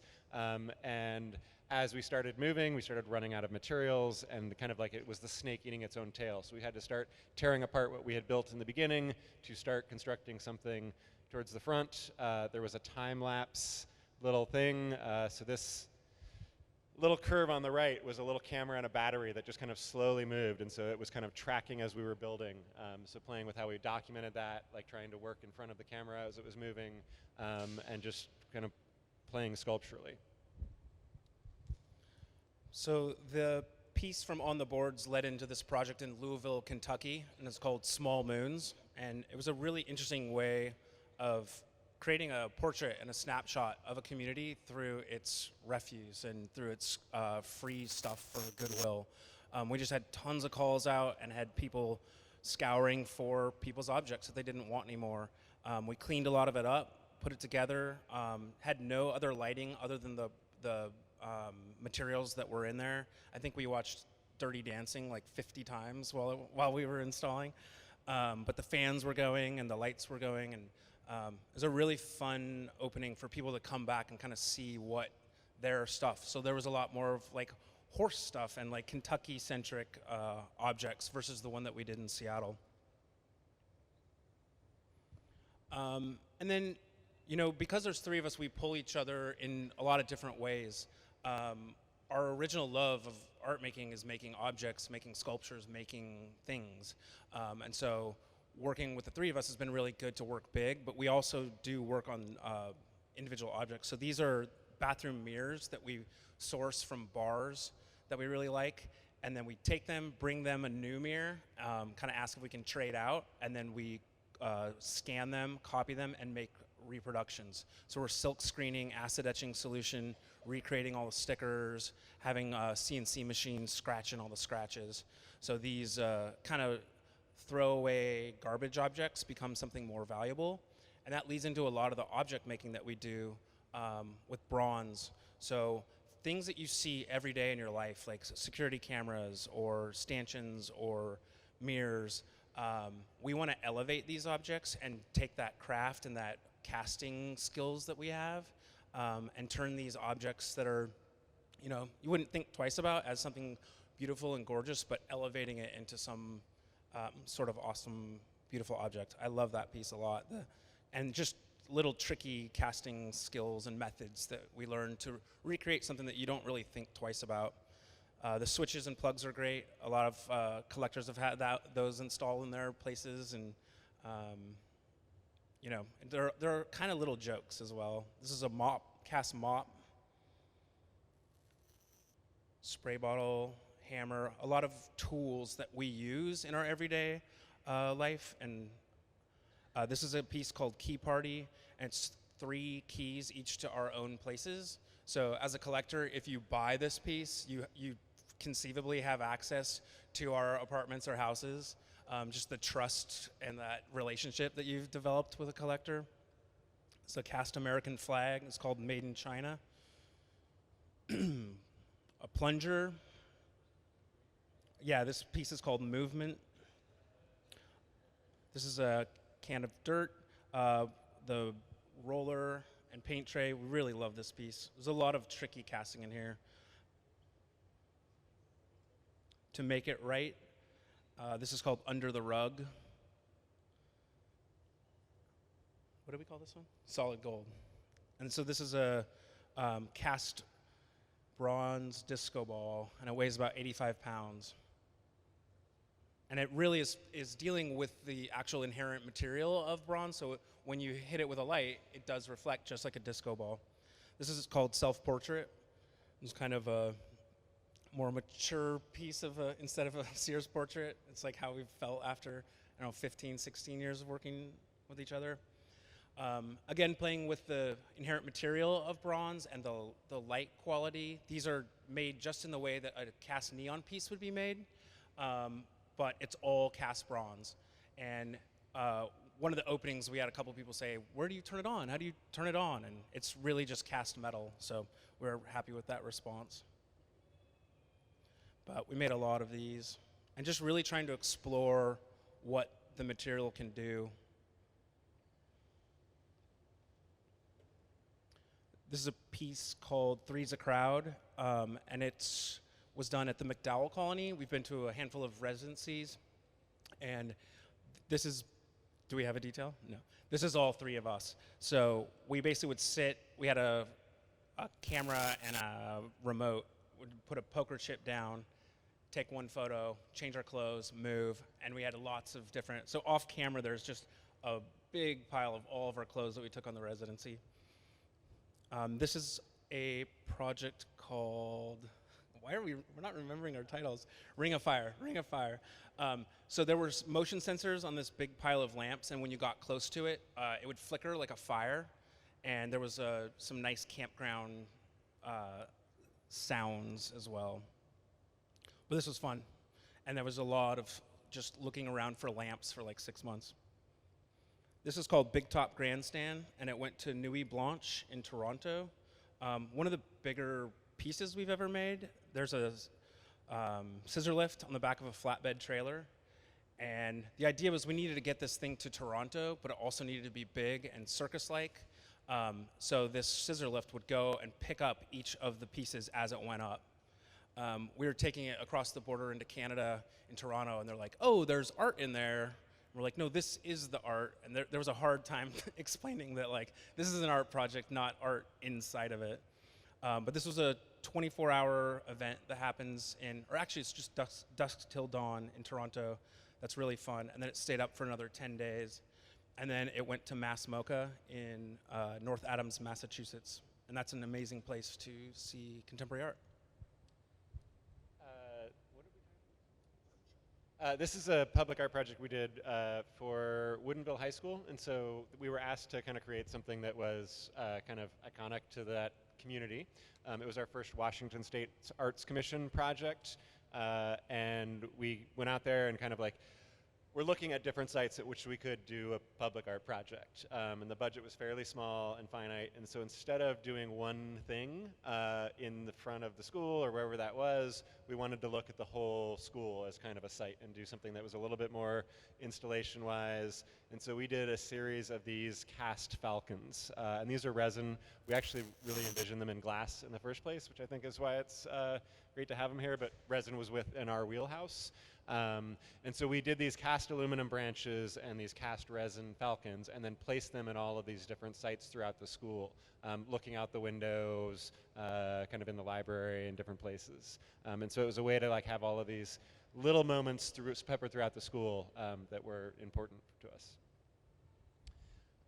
This is You Always Leave Me Wanting More, and it was an installation that we did at the Fry Art Museum, and so it was taking kind of the iconic roadside signage, and we literally like broke them through the floor. So we built a false floor, they were animated, and we were thinking a lot about how like perpetual growth and motion and how we're always building more, doing more, like always still leaves us wanting more. And so we're never done building, we're never done trying to, in whatever capacity that is. And so they were all kind of like at a kilter, like kind of punching through the ceiling, that nothing was ever perpendicular or straight because there was always something wrong.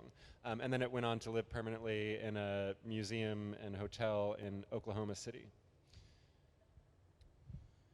So from Oklahoma City, we took that idea and turned them into littler backpack versions, and we called this the Department of Bearing and Orientation. And as a performance, it was first shown at the Tacoma Art Museum, and then we went to Novi Sad, Serbia for a festival. And it was great. It was a packed little old town in Serbia, and we really just walked around and pointed at things.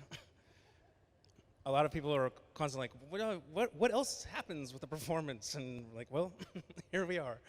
But they're really fun, and they animate and they light up the street. And there was a point where there was, here, that's perfect, some street issues.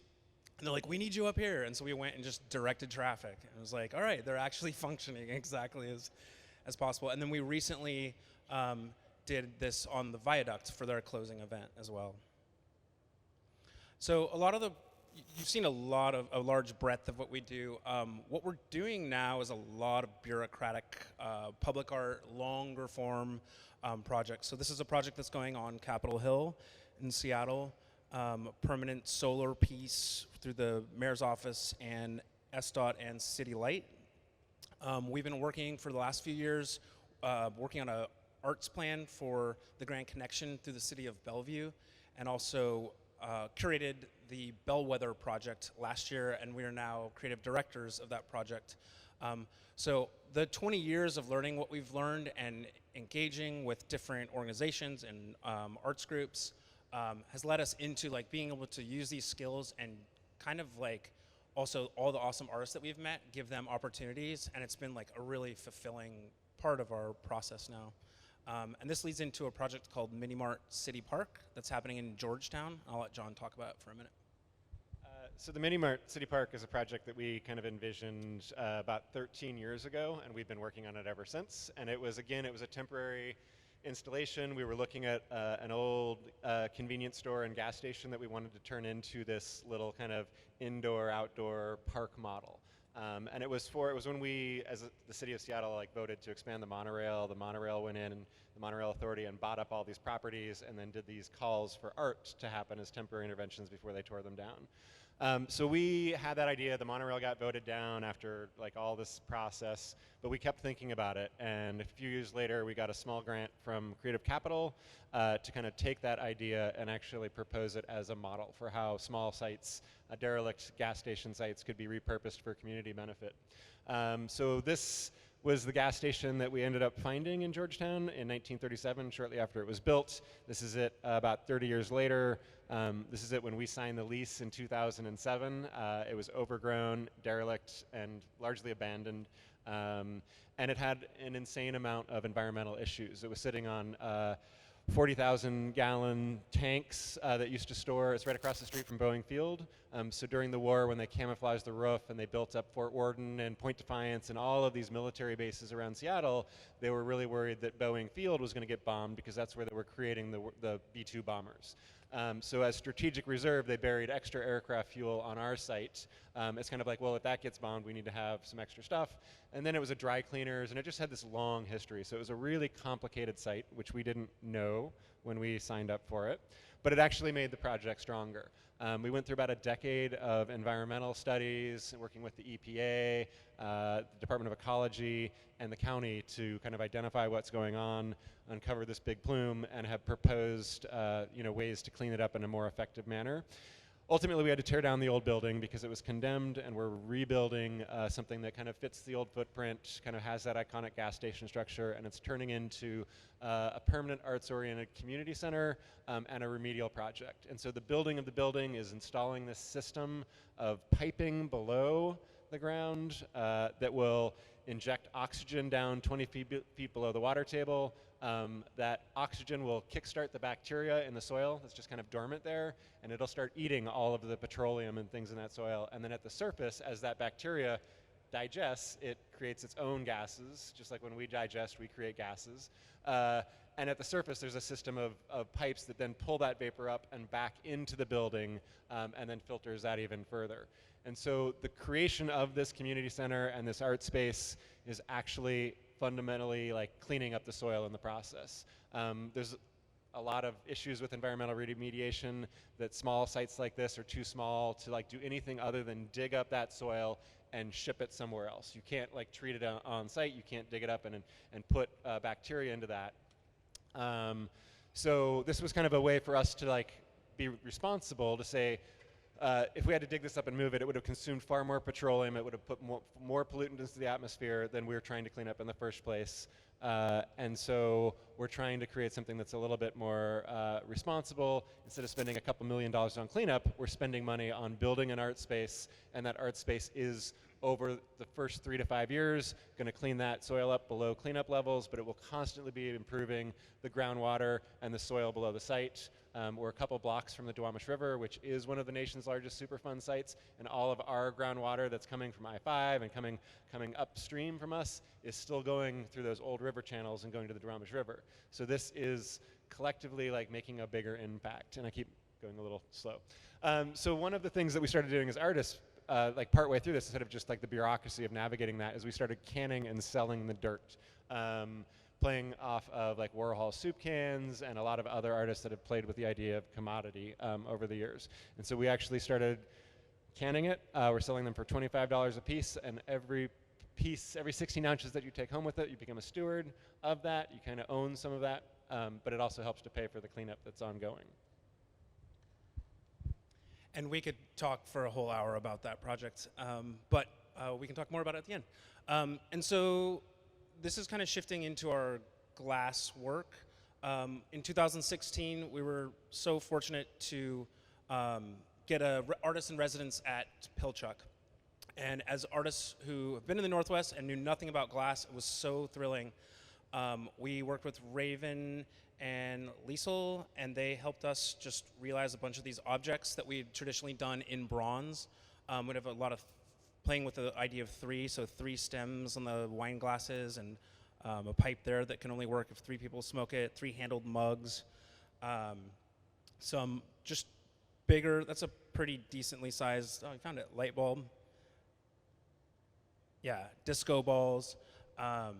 But just learning a new medium like this kind of far into our career has been really fun. And yeah, there's using a graphite mold. This is called telephone. Just kind of dealing with the, like playing with the old tin can and the string communication, a hammer.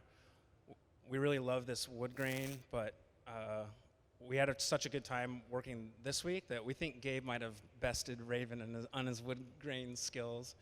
Dealing with some rondelles and doing some of the text work that I do, and then a CNC wood cut frame. So it's really specific to the size of the rondelle. But yeah, kind of getting back to our love of object making. Is that same mop we had cast in crystal, and then that's a is that walnut? Walnut CNC cutout. And this is vitriography, which is also we learned at Pilchuck, which is done on glass. It's a glass plate. I'm a printmaker as well, so I do a lot of text-based work. And this kind of led into me learning about cutting through buttercut, sandblasting, doing all the work on the vessels. And then I've been teaching at Pilchuck as well, this printmaking process. And so here's a few of the, oh yeah, this was still at Pilchuck. And then these are some of the shots from this week, which were awesome. And we can't thank Sarah and Ben and Courtney and Gabe and Max and Nick and am I missing anyone? Kristen. Everyone's been so wonderful, and just like getting to experiment and work on these other objects. We have some nails. This is a ball peen hammer. We made a bunch of plungers. We sold a bunch of the bronze plungers and a glass plunger, and it's been really good for us. We don't know what that means about our career or why people think that's good, but we like making them. This is a beautiful axe. I can't wait to pull that out of the annealer. And I think that's about it.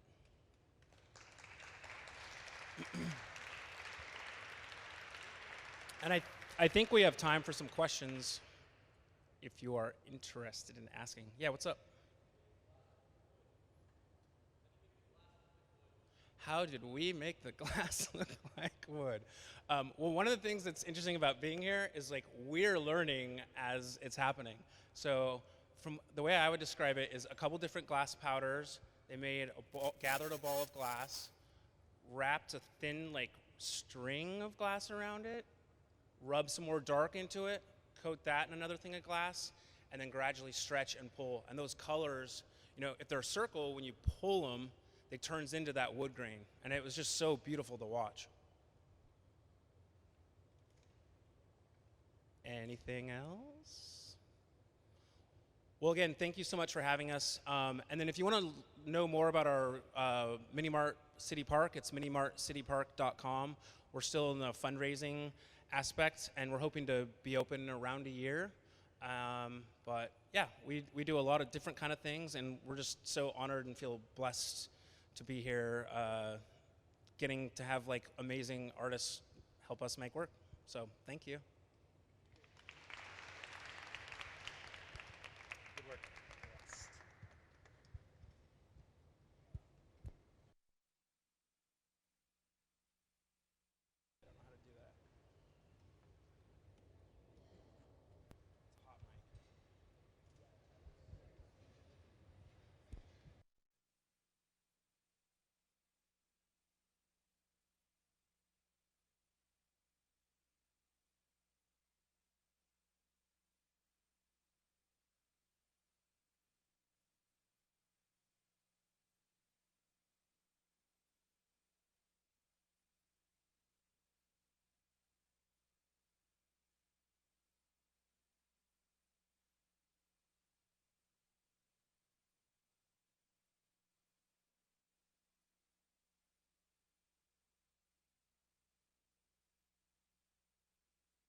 Charging the furnace is what we call filling the furnace up with glass.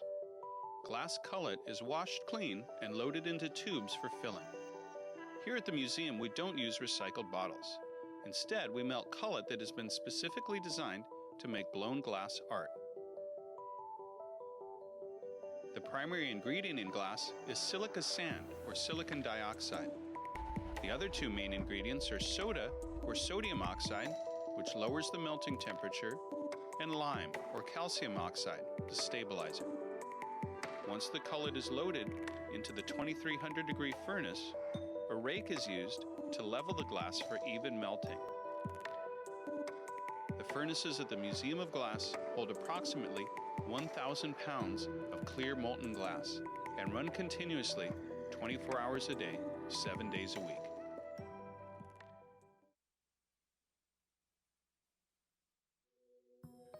The color in glass comes from adding various materials to the mixture of raw ingredients called batch. Most of the colorants are compounds containing some kind of metal. For example, adding cobalt to clear glass creates a deep blue. Tin and antimony can be used to create white glass, and gold chloride can produce a rich red or pink colored glass. Colored glass is melted in furnaces, just like clear glass, and then is usually rolled into bars for storage and easy application. In order to apply color bar to a bubble, we first need to preheat the color to approximately 950 or 1000 degrees Fahrenheit in a color oven or garage. Once warm, the color is then picked up on the end of a punty rod using a little bit of clear glass as a support. The color is then heated in the 2300-degree glory hole to soften it and make it malleable, while another artist creates a small bubble of clear glass on a blowpipe. Once warm, the color is dropped over the clear bubble, and then using a variety of hand tools or the steel marver, the color is rolled back over the clear in an even layer. This process is called dropping color, or creating a color overlay. Depending on the project, that bubble is then usually gathered over with clear glass and blown into the final form.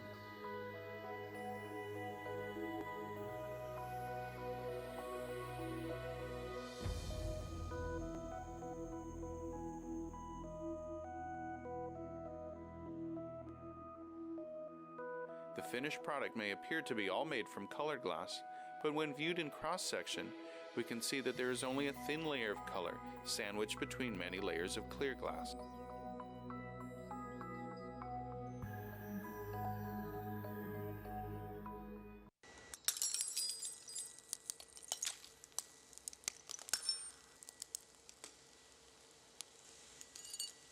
Dante and I have been talking for a while about the idea of taking one of his patterns and putting it in the membrane of one of my pieces. I make patterns for my own work in advance.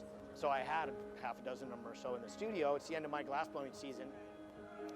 So I thought it was a good opportunity for us to try some stuff together in a sort of low pressure environment. Really, the design of the piece and the style of the sculpture is mine. It's a John Kiley thing. The pattern in the middle is totally Dante. Good. Well, the attachment, the critical part, takes probably about 3 seconds. And it's an all or nothing thing, particularly when you have a pattern. Dante in some of these patterns has maybe 10, 15 hours of work between pulling cane, laying out the pattern, and making it. So we have one chance to make a really good shot so we don't cover up the pattern or trap bubbles, and the temperature has to be perfect. The way he thought up these pieces that he makes was pretty clever. I've literally never really watched him execute these pieces. I would look at him and go like, wow, how did he do that? It's been good for me to see it because it informs my perspective on what else could be done. People are starting to collaborate is sort of newish. In the sense that, we're like two people are signing their names that aren't like a couple. And it makes a lot of sense. It's just to spin a slow boat. You gotta have, it has to be sincere.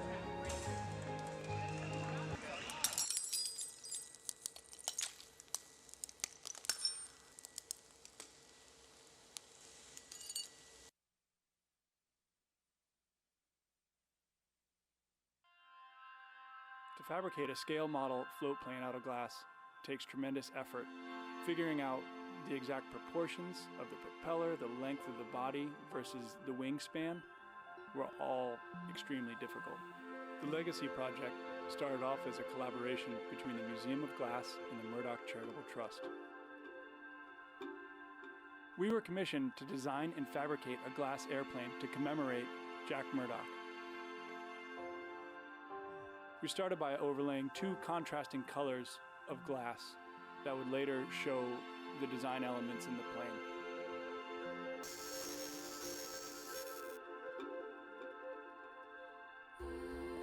We're working with the glass at a temperature of over 1500 degrees. We create a small color cup to allow for a nice even distribution of color.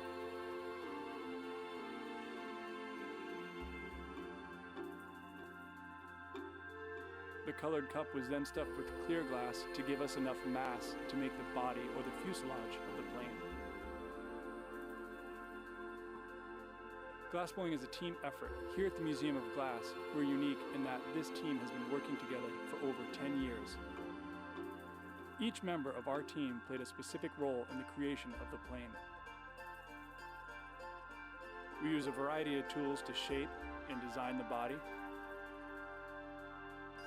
As you can see here, we're using some cork paddles to rough it out.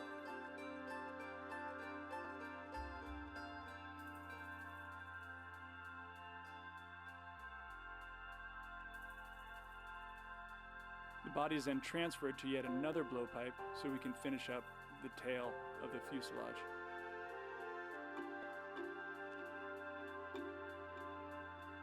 Using those same cork paddles, we give the bottom of the plane a gentle curve before it's put away.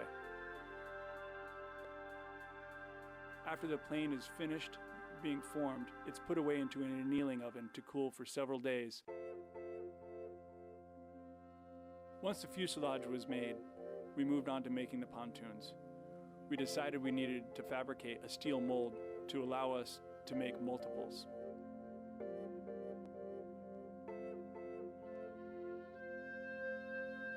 In order to have the pontoons match the plane, we used the same white color bar. This time, it is solid. The solid glass is then heated up to approximately 2000 degrees Fahrenheit, and then it's pressed into a steel mold.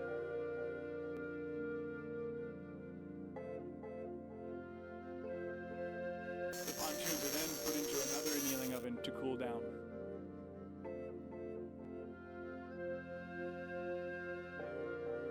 In our cold shop, the fuselage of the plane is now being ground or sanded down to remove any unwanted material.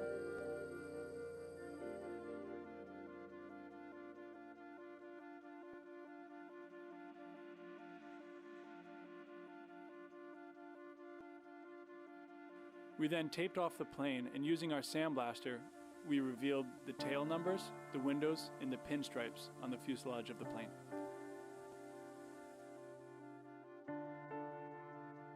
The sandblasting process is often very rewarding, as the color is quickly revealed, bringing life to the aircraft.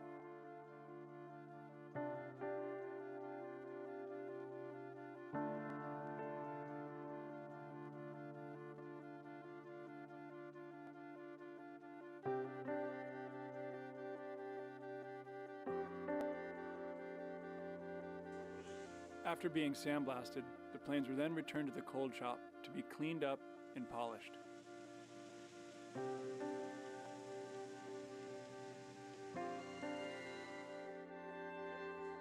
The wings, the vertical and the horizontal stabilizers were all water jet cut out of handmade sheet glass, again made from the same white color to match the body of the plane.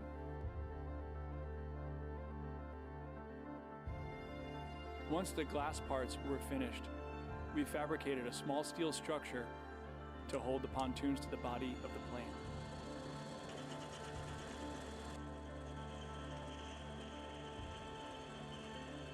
The nose cone was turned on a lathe while the propeller was carved out of a sheet of steel to make a fully functional propeller. Now that we have all the parts of our plane, it was brought back to the cold shop where the assembly began. The vertical and horizontal stabilizers were notched out to fit the tail of the plane, while the wing was glued into place. The gluing process takes many hours. We start with 2 clean surfaces, apply the glue, and it sits for over 72 hours before a full cure.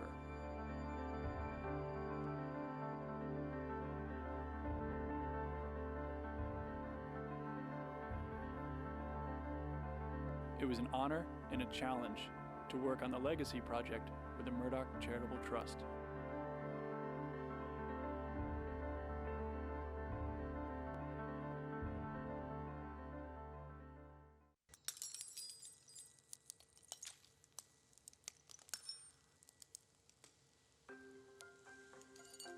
You know, I started blowing glass after school, and I kind of always planned on going to school for science, for marine biology. And one of the guys I worked with said that I could go to art school. You know, the first day we made some smaller works that all get mirrored. They're really easy to start up and get into, while I had Courtney make some stripes and some cups for me for what we're going to do today and tomorrow. He understands what I'm looking for, and I can just let him go.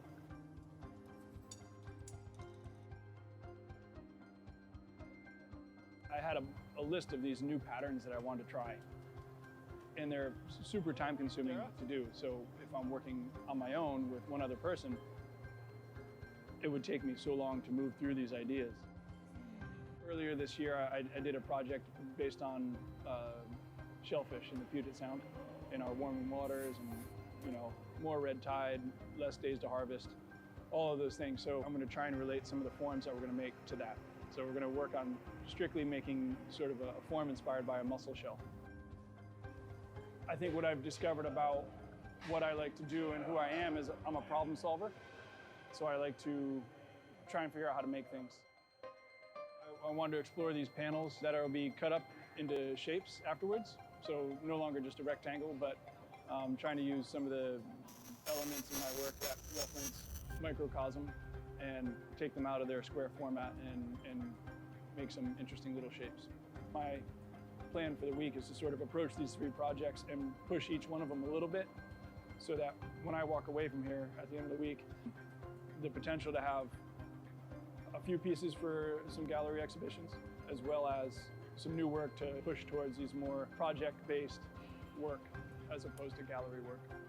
As a glassmaker and an artist, no matter what you do, it's difficult to sort of make a living and, you know, have that split focus where you have to pay the bills and you have life, but you also want to pursue your ideas because you think they're worthy of having in the public eye.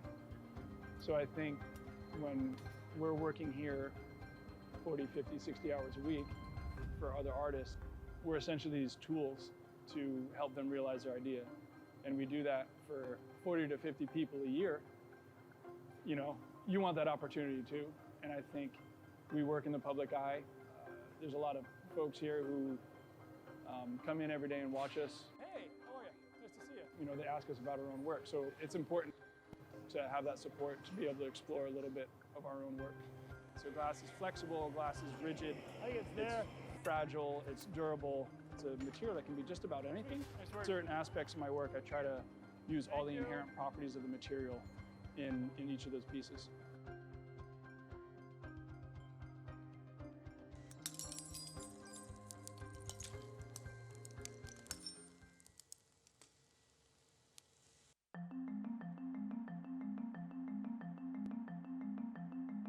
Optic molds are used by glassblowers to create textures and patterns in blown glass.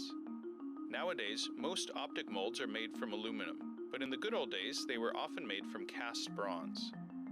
They come in different shapes and sizes, depending on their desired effect. To begin, a bubble is formed and is shaped into the rough contour of the inside of the optic mold. The bubble is then heated, inserted into the mold, and blown with force. The resulting bubble can then be shaped into whatever form the artist desires. Today we're going to make an optic twist cup. So the bubble is held at the end while the pipe is rolled on the bench. This creates a spiraling pattern in the glass. The cup is blown to form, puntied up on the bottom, trimmed, and then opened up.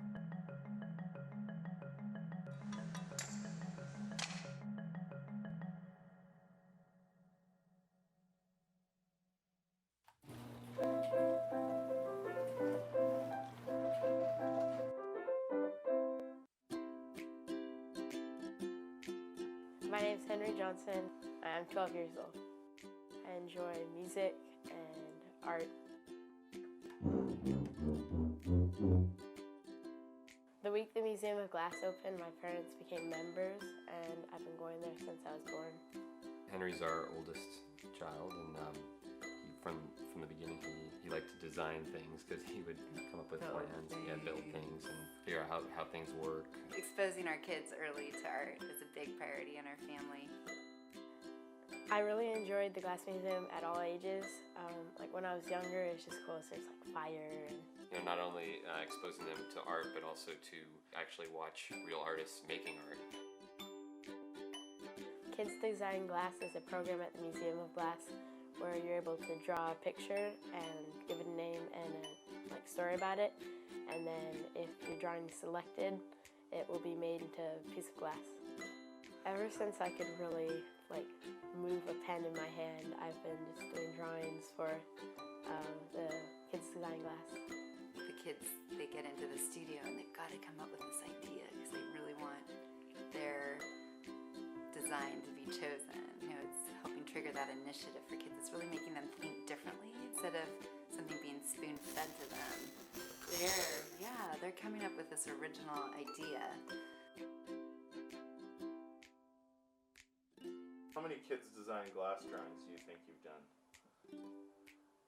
30 to 40 drawings at least. Yeah. I was talking to him. He thinks it's a lot more than that, but I would say probably around 50. Like 124 or something.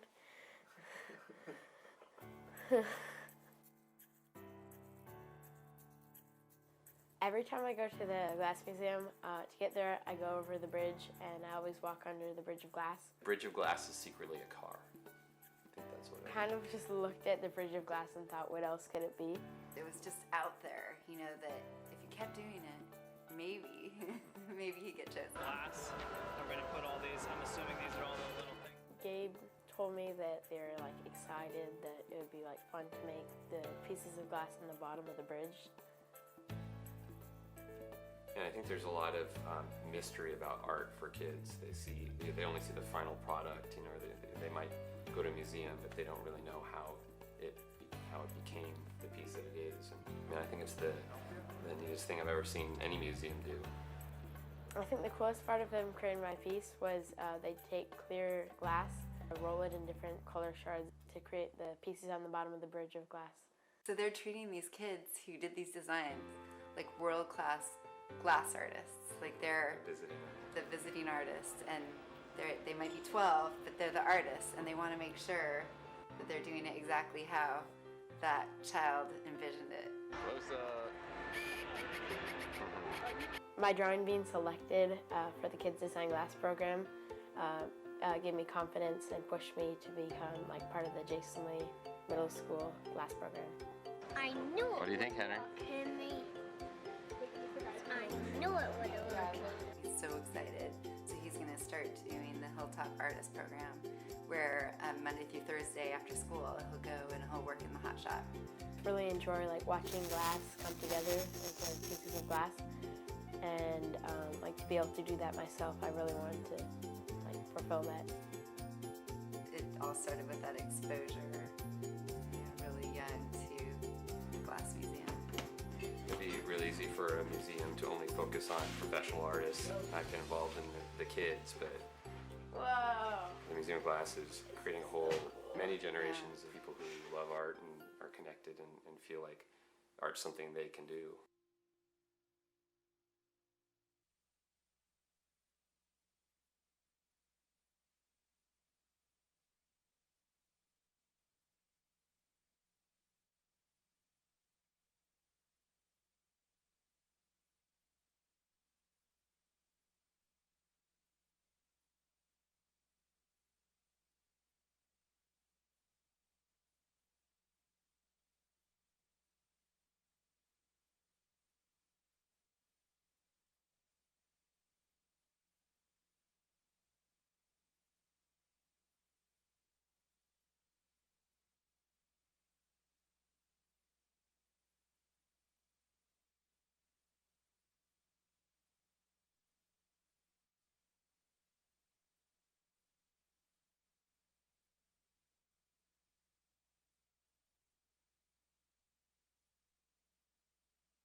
So, hi everybody. Welcome to the Museum of Glass. Today we have a guest artist, Beres, man sitting there. And Ben is a sculptor and a printmaker. He does installation art and performance art, and he's not a glassmaker. So we often invite artists from other disciplines to come to and work in our shop. And when the artist is not a glassmaker themselves, they come up with designs, and we have a crack team of glassblowers who can make the actual object.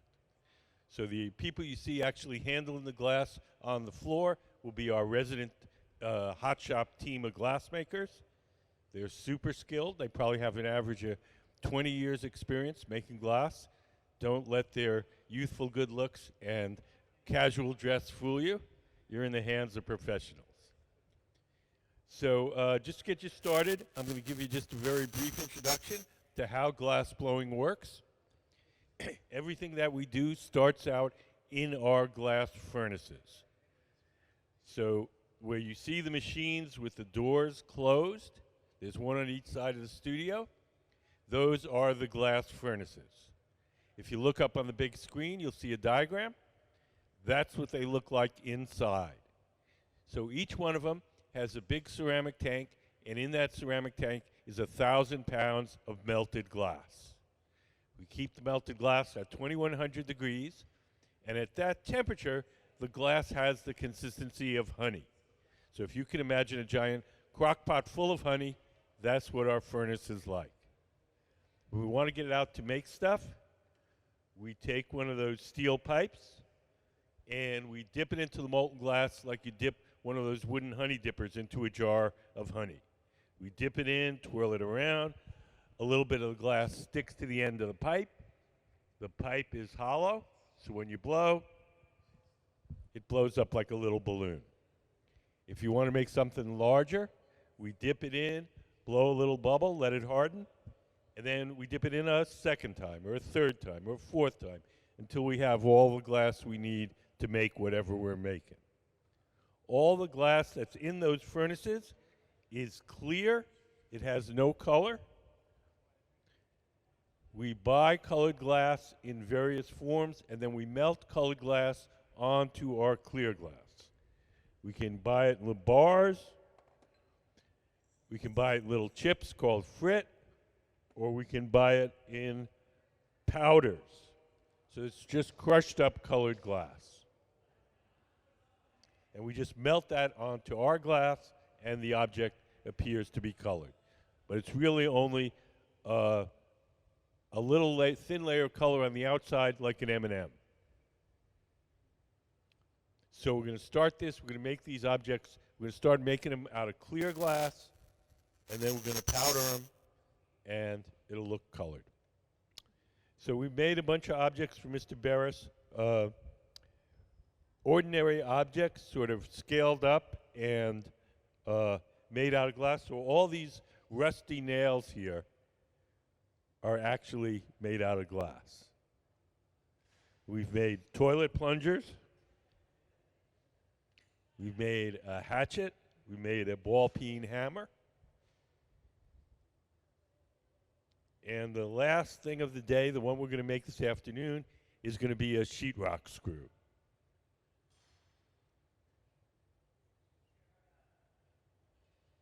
So I believe that's going to be the head of the screw. So that's going to be solid. We're not going to blow that. I think we might blow the shaft. We might make a hollow shaft and a solid head. Does anybody have any questions so far? All glass, when it's really hot, looks some shade of orange, whether it's red or pink or blue. So it looks like he's got a big ball of orange glass there, but that's actually clear. When that cools off, it'll be as clear as your eyeglasses. If you look in a toaster, when the wires are hot, they glow orange. If you look at an electric stove, when the burners are hot, they glow orange. That's exactly the same physics you're seeing there.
Hi, how are you guys? Good. How are you?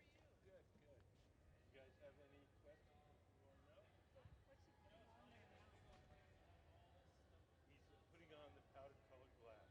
Oh, okay. So that little stainless steel bowl is full of the black powdered colored glass. So why does he go from one oven to another to put more? Well, there's two kinds of ovens. There's glass furnaces that have the glass in them. So if he needs more glass, it goes in there.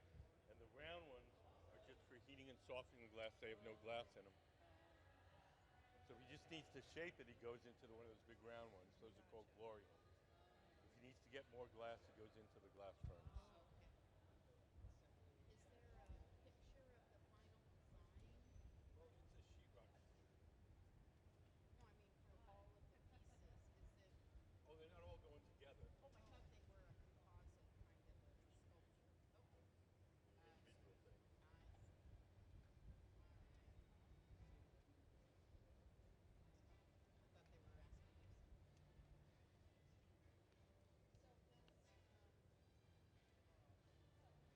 I thought they were asking you something. So does after after he gets done with the colors and all of that, where does it go to cool down or? Yeah, it's the black oven over there. It's Oh, called the skillet. okay. Okay, we heat that up to 890 degrees. Place all the objects we make during the day in there, and then at night we cool everything down all at once. And then the kiln is that the same as a kiln then, or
be solid. So no blowing on that. We're going to shape it out of solid glass.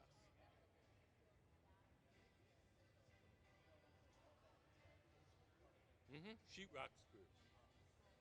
One of the most useful things, sheetrock screw, duct tape, and hot glue, and you can save the world.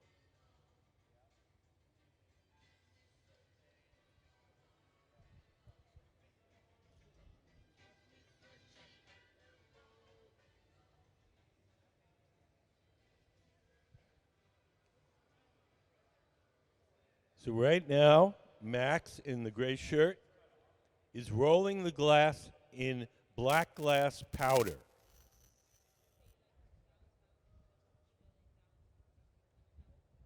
The powdered glass will stick to the surface, and then he'll put it in the glory hole, the big round oven, and melt it on.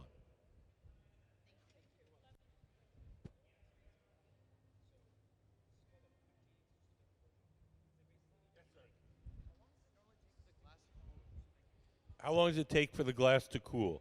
Well, if we just put it on the table and let it cool on its own, it'd be cool in 20 minutes, but it would shatter. If we want to save it, we put it in one of these big black ovens and we cool it down slowly overnight, and then it doesn't break.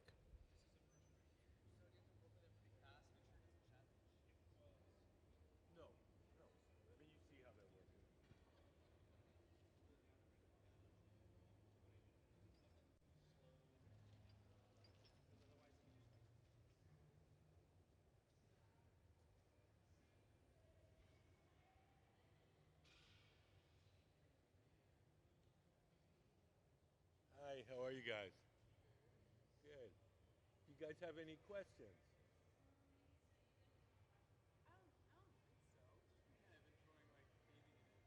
Okay, cool.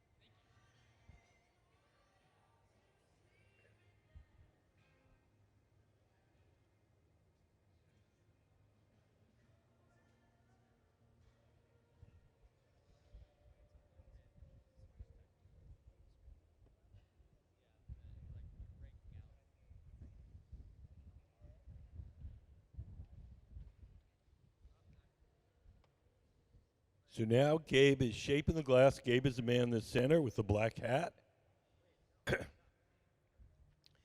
The gray pad in Gabe's hand is just folded up ordinary newspaper.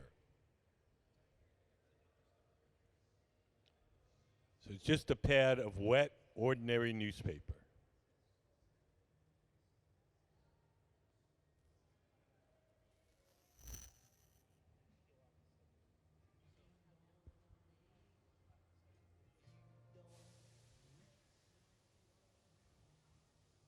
So that pad that he's shaping the glass with, it's just folded up wet newspaper. Oh, it's only newspaper. Wet newspaper. What?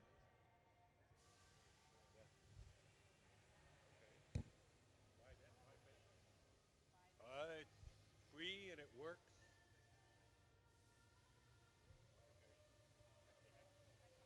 That's it.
So we're going to put a thin coating of glass around this.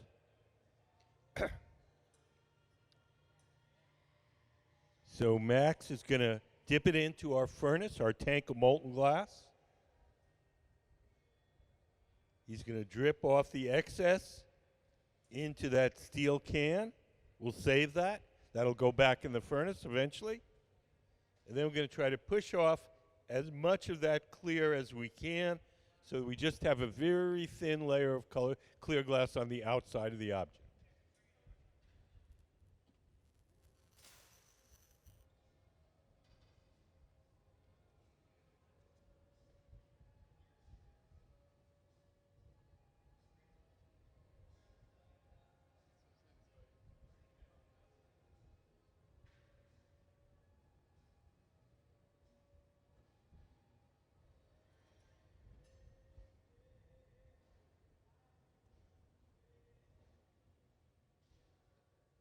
So we've pushed most of the clear glass out to the end, and now we're going to cut it off.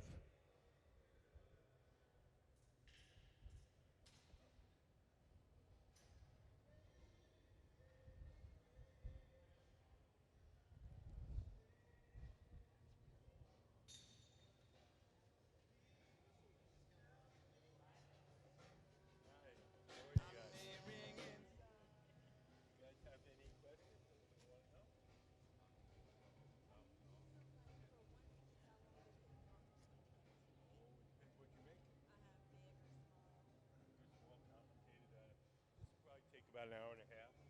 What is the type of steak you want? A giant wing lobster. So let's just say we wanted a piece for our home, right? And I see you take a couple of them inside there. So we can actually have the glass people do the making for us. Is that just We do how would that work? commission stuff, but usually it has to be pretty large. Yeah. There's a number of small glass shops here around Tacoma that would make you just a red vase for your table. Oh, No, we're not talking about a red raid. We're talking about something big. Something big? Well, if you want, I can give you the name of the guy to call. His name is Ben Cobb, C-O-B-B. Call him during the week, sort of lunchtime is good. Okay. And he's the guy that handles our commission, decides whether it's worthwhile for the. Because you guys make larger pieces and stuff. Yeah, things that Yeah. things in the thousands of dollars Right. rather than the tens of dollars. Right. Totally. But there are some smaller glass shops around Tacoma and Seattle that will, You guys do like little internships for like kids that want to learn and Well, we do internships. Mostly we take them from.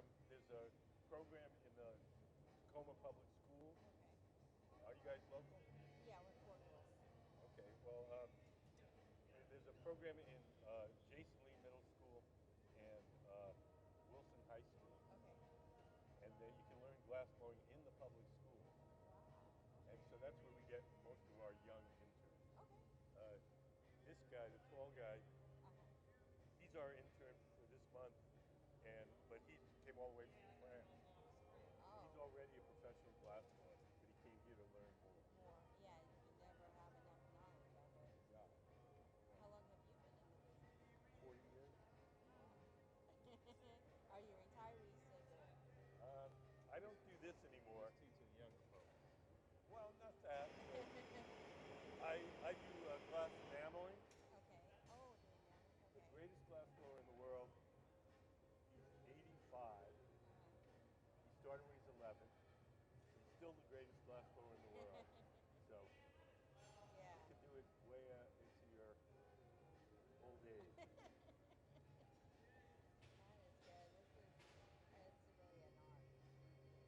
It's really an art. So you guys would, the program in the schools is called the Hilltop program, and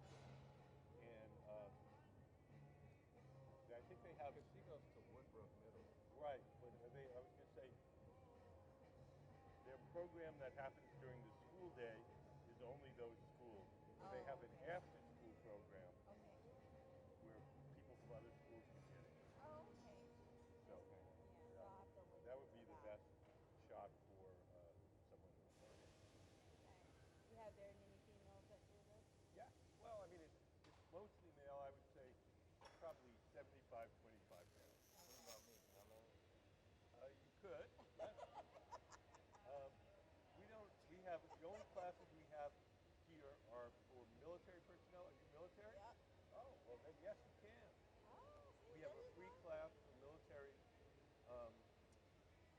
once a week in the evening.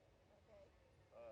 Tuesdays are the beginner class, and then Wednesdays are the advanced class.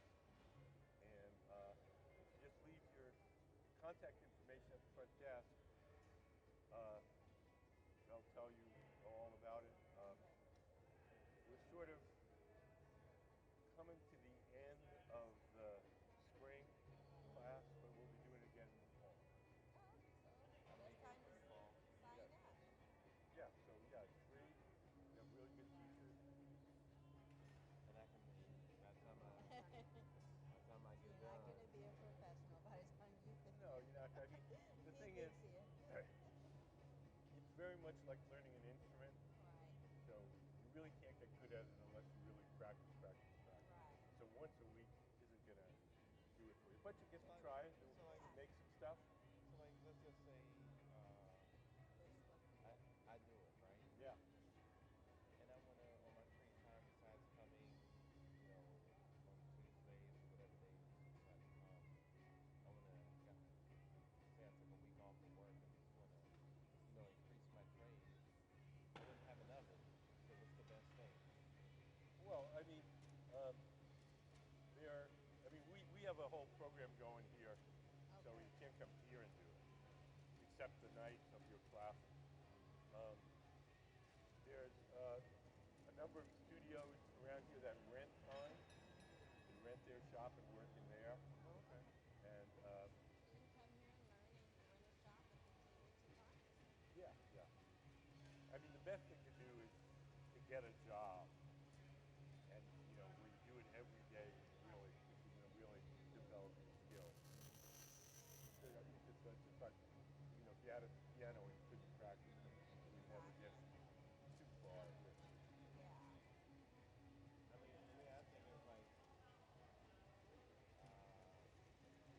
I never was a mechanic, but I can work on motorcycles now.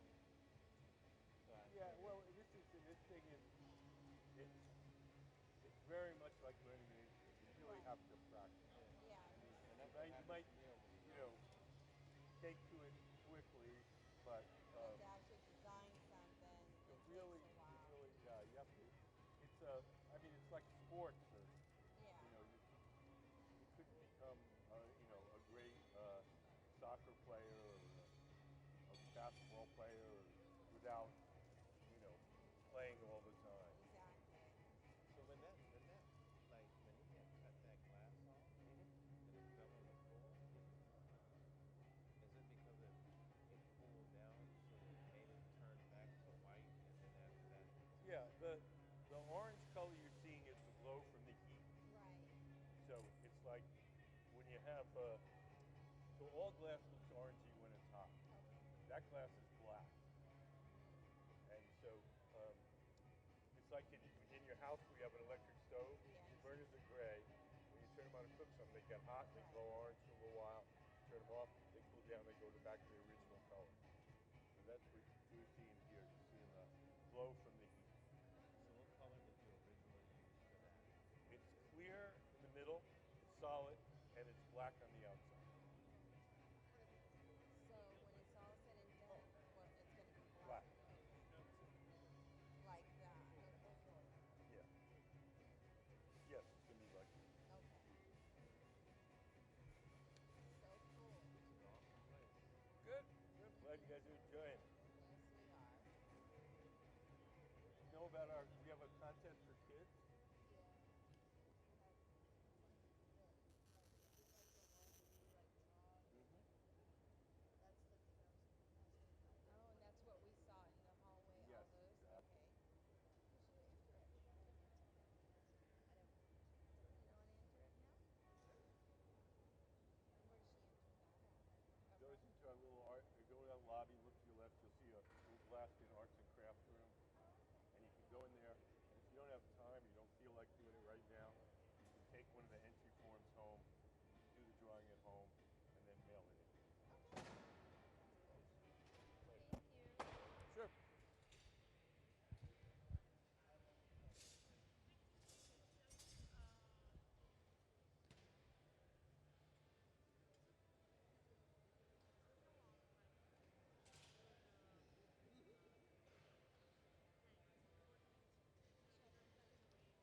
So we're going to put the kind of Phillips head notches in our screw head. Gabe in the blue shirt has got a torch in his hand, a propane and oxygen torch. The torch allows us to heat up just one particular place on the glass, make that part extra hot and extra soft without disturbing the rest of the shape. So we're going to cut in the little cross-shaped notch for a Phillips head. And so he's just softening the part where he's going to shape it.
So while Gabe in the center works on the head of the screw, Sarah to the right of center is gathering the glass that's going to become the shaft.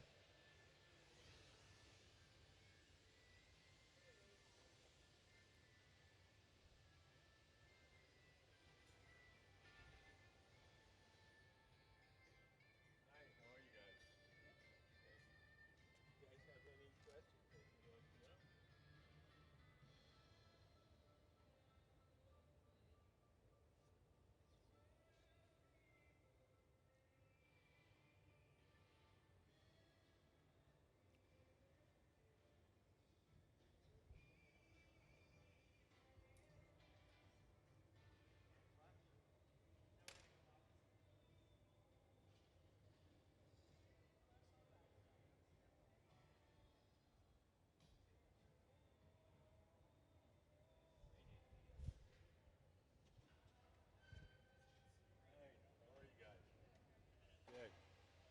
You guys have any questions? Yeah, what is like what is the what kind of glass are they making? Like a vessel or?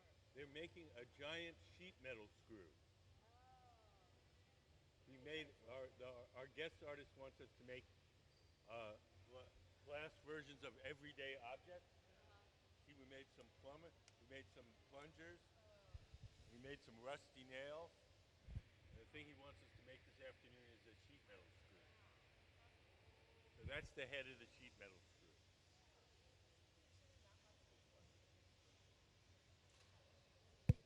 Yep.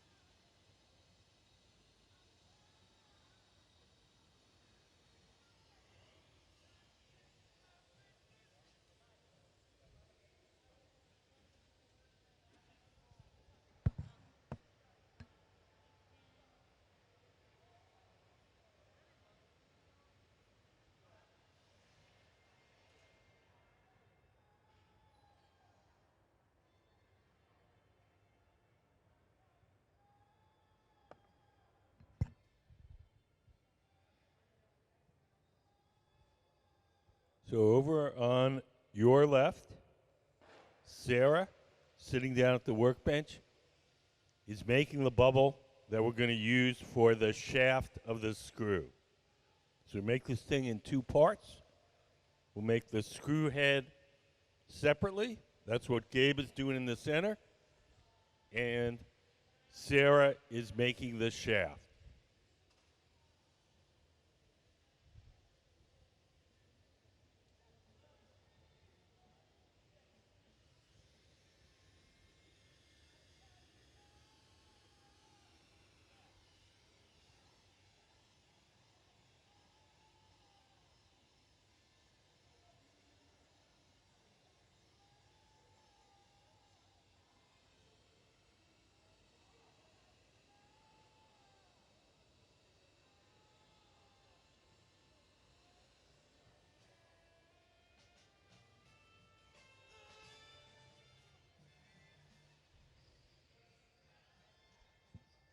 Hi, how are you guys? Good.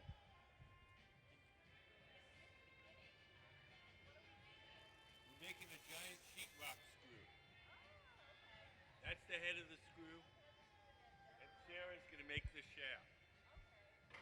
We'll make the two pieces and stick them together. It's not too hot where I am, but it's hot where they are.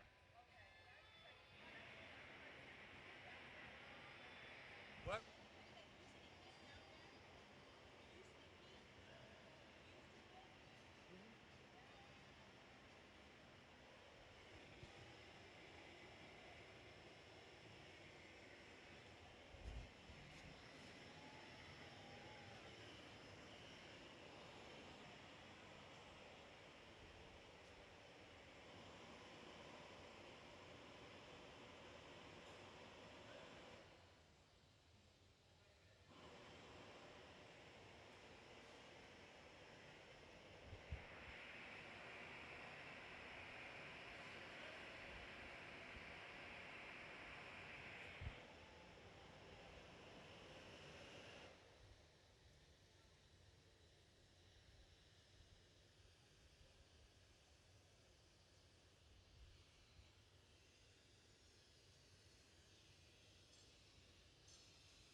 So I think I told you the wrong thing. Sarah is not yet making the shaft. We're making what's called a punty, which we're going to use to hold the screw while we assemble it.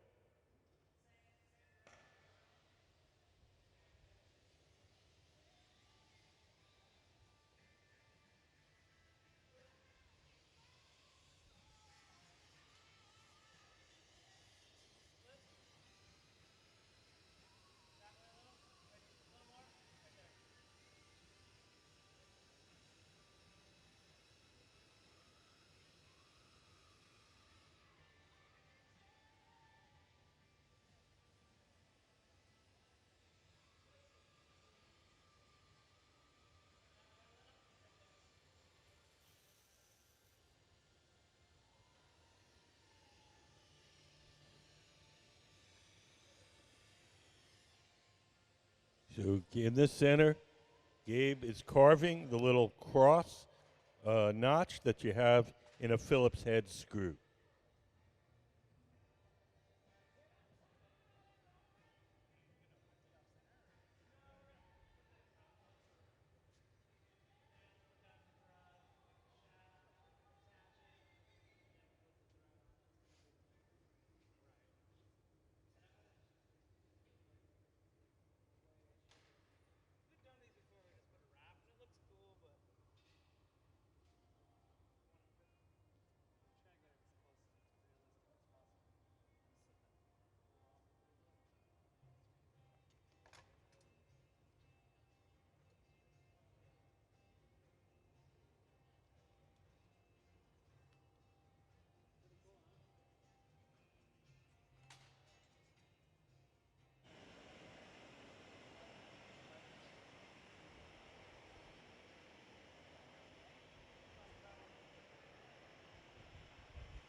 got a thin, flattened thread. It's not I carved stepped in. on one a few months ago. What? I said I stepped on one a few months ago. I know. Yow. Yeah, it sucked. I had to unscrew it from my foot actually. Oh, Yeah, it was bad. well, awfully handy thing, though. Definitely.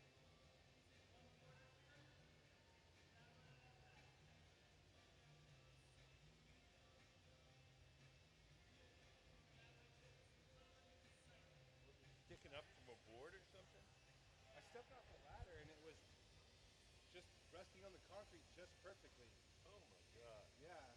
Wow. If I hadn't been coming off the ladder, it probably wouldn't have gone through my shoe, but Oh, you had a shoe on? yeah. Oh, fuck.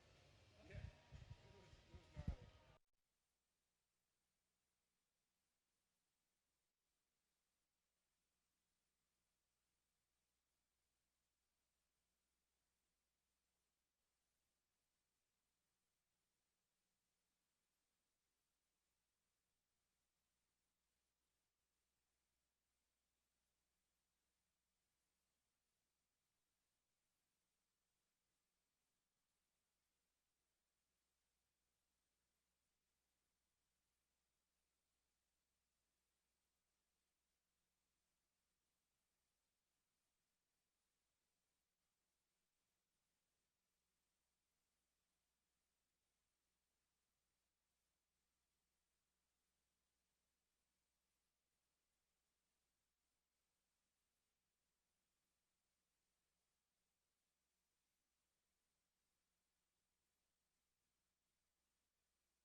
Courtney in the black shirt, long beard. He's getting the glass for the shaft. The shaft is going to be solid. So he's going to get a big ball of glass, and then we'll shape it up, stretch it out, and then attach it to the head of the screw.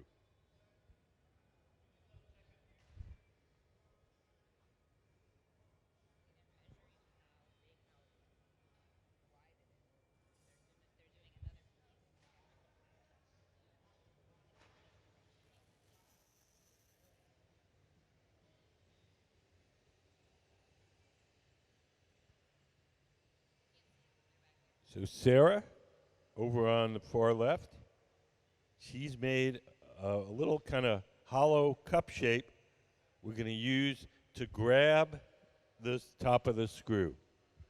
What she's making is called the punty, P-U-N-T-Y, and it's just going to hold it temporarily. It's not part of the actual finished object.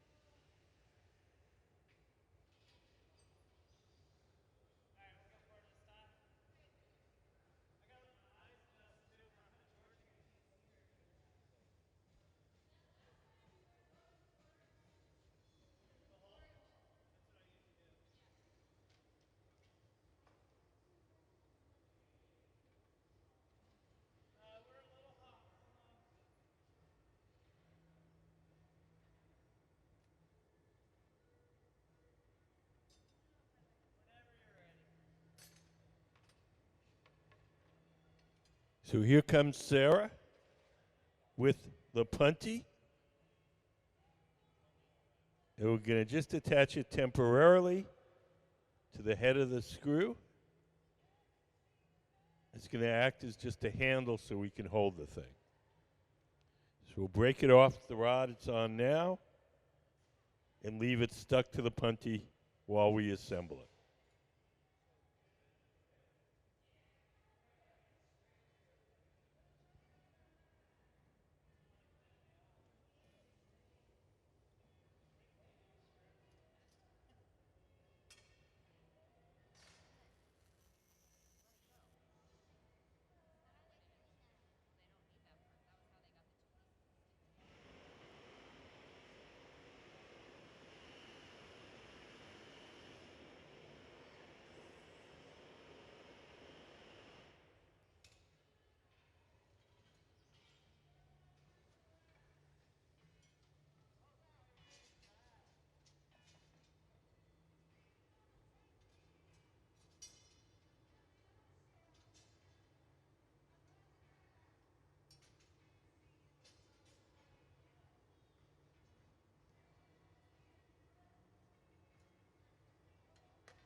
up this whole thing and never told me about any of it. And like, whatever. What a bad dad. I know, right? God. But yeah, and then like, it's weird because then I'm like, I fucking love this shit too. But like, with no outside influence coming to it, which is weird. Genetic. It is, man.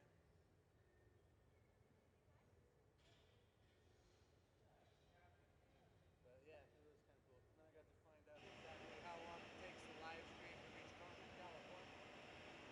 Like the time, the length of time between the wave and the text message is how long it takes the live stream to hit Concord and then the text message to come back. We have a delay on our stream. Oh, really? Okay, that makes sense. Yeah, there's a full. I was talking to someone. They're like, "You're not in this shot." And I'm like, "I am." And then it was like, "Oh, there you are." Weird. Watching the someone gets covered in molten glass. Fair enough. Yeah, that makes sense.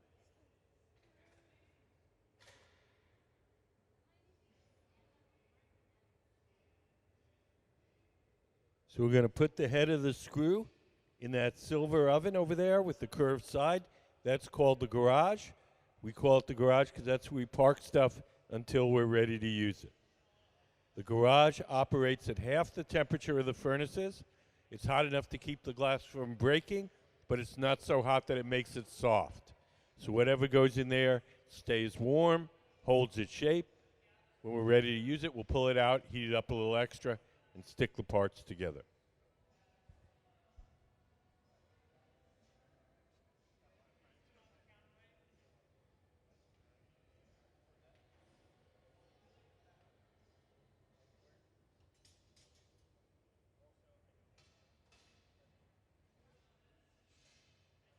So Courtney is rolling his glass in crushed black glass, and we're melting it on to get the color.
Gabe is stretching out that glass.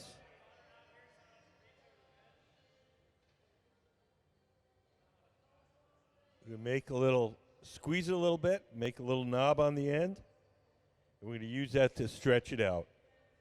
So this glass that he's shaping now is going to become the shaft of our giant sheetrock screw. We made the head of the sheetrock screw earlier this afternoon, sitting in this oven over here, staying warm.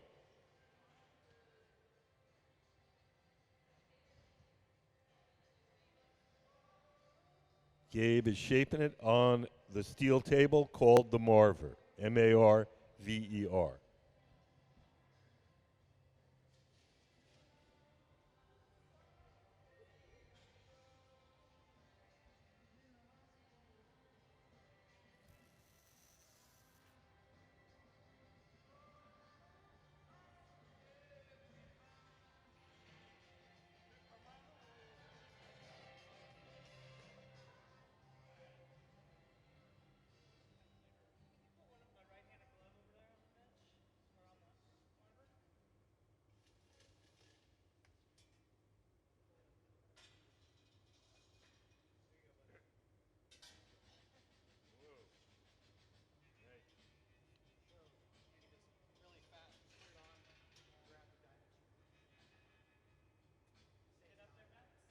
He's going to dip the tip in water to cool it and make it a little stiffer. He's going to hand it to Max standing on the table, and he's going to draw it downward, stretch it out.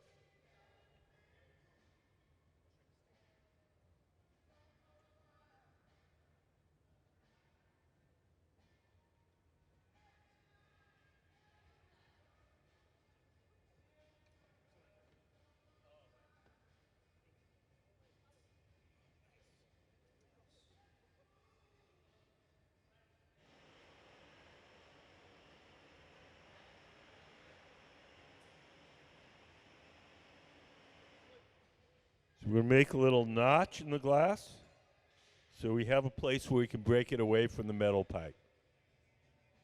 So we're squeezing it with those tongs. Give it a little crunch with those shears.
Hi, how are you guys? Good. Do you guys have any questions? Okay.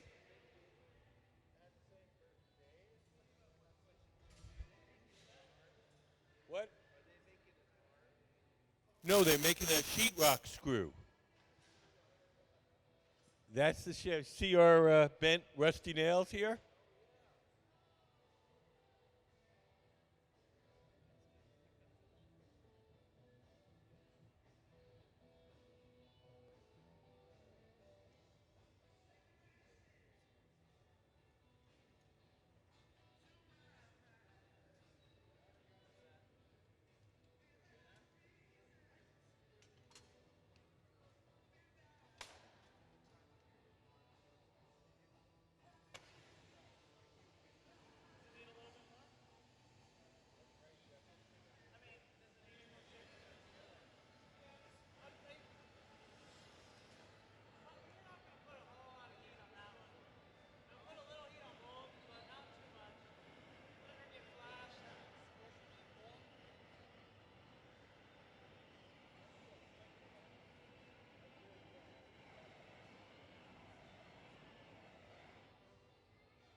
So Sarah just pulled out the head of our sheetrock screw.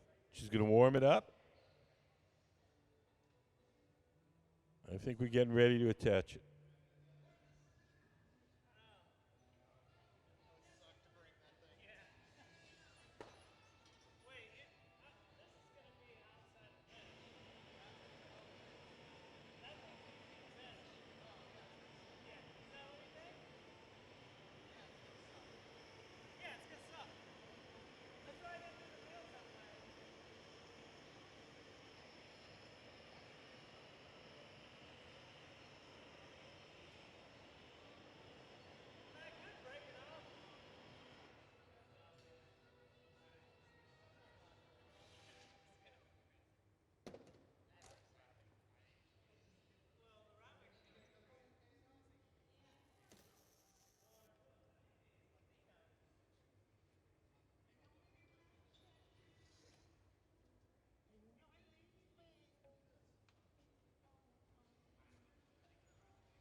So we're getting ready to attach the shaft to the head of the sheetrock screw. Gabe has the head.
So over on the left, Max, tall guy standing in front of the furnace, is preparing the glass that we're going to use to make the thread on the screw.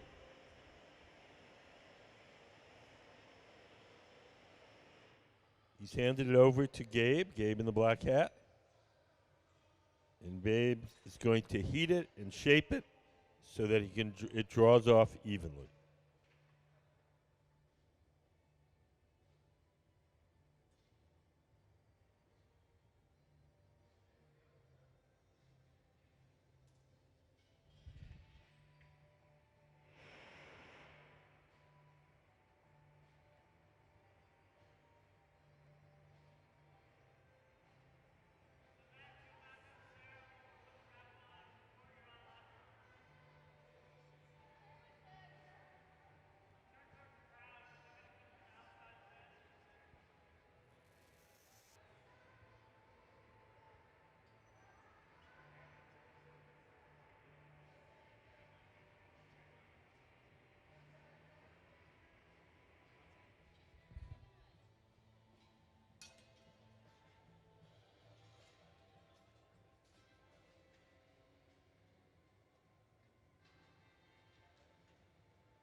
He's flattening the glass slightly because the thread on a sheetrock screw is kind of a narrow, flattened thread, not carved from the shaft like a normal screw. Sticks out a little bit and it's flat.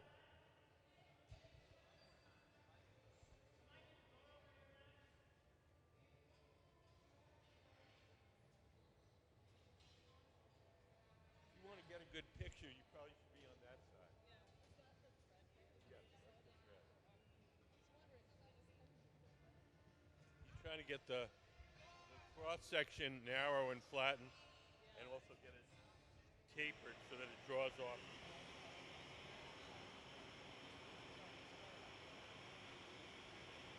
Even bend over here if you wanted.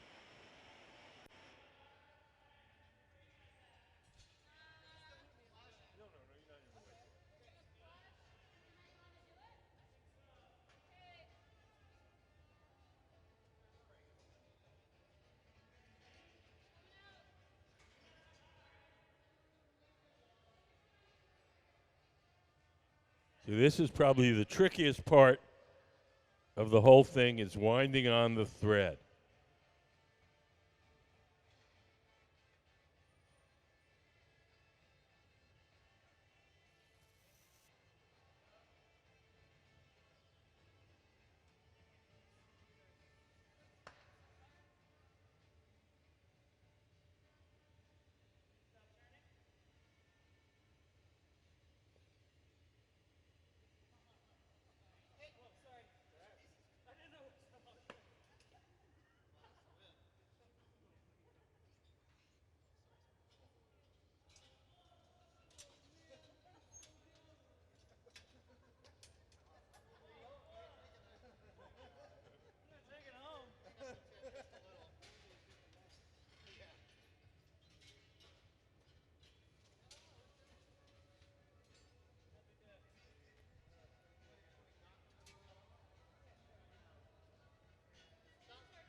So everything that we make has to be cooled off slowly or else it'll break.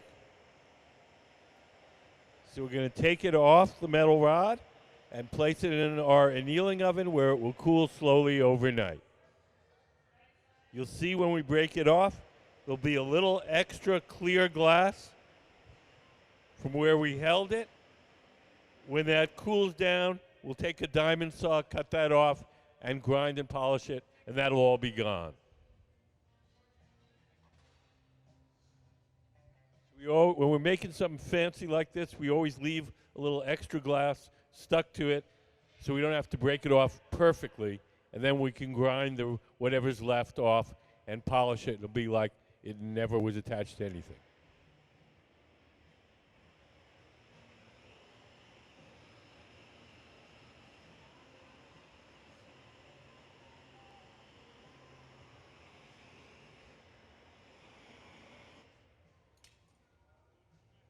So here we go.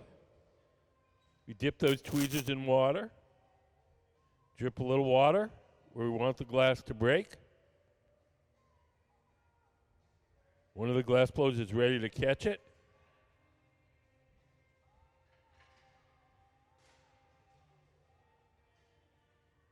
So into our annealing oven where it will cool slowly overnight.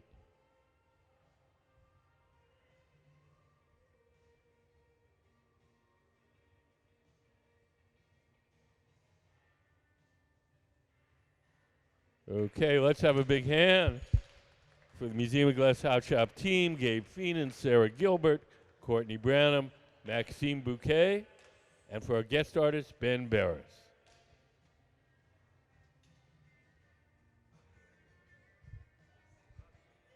So that concludes our demonstrations for today. Thank you all for coming in. Hope you had a good time. Take care.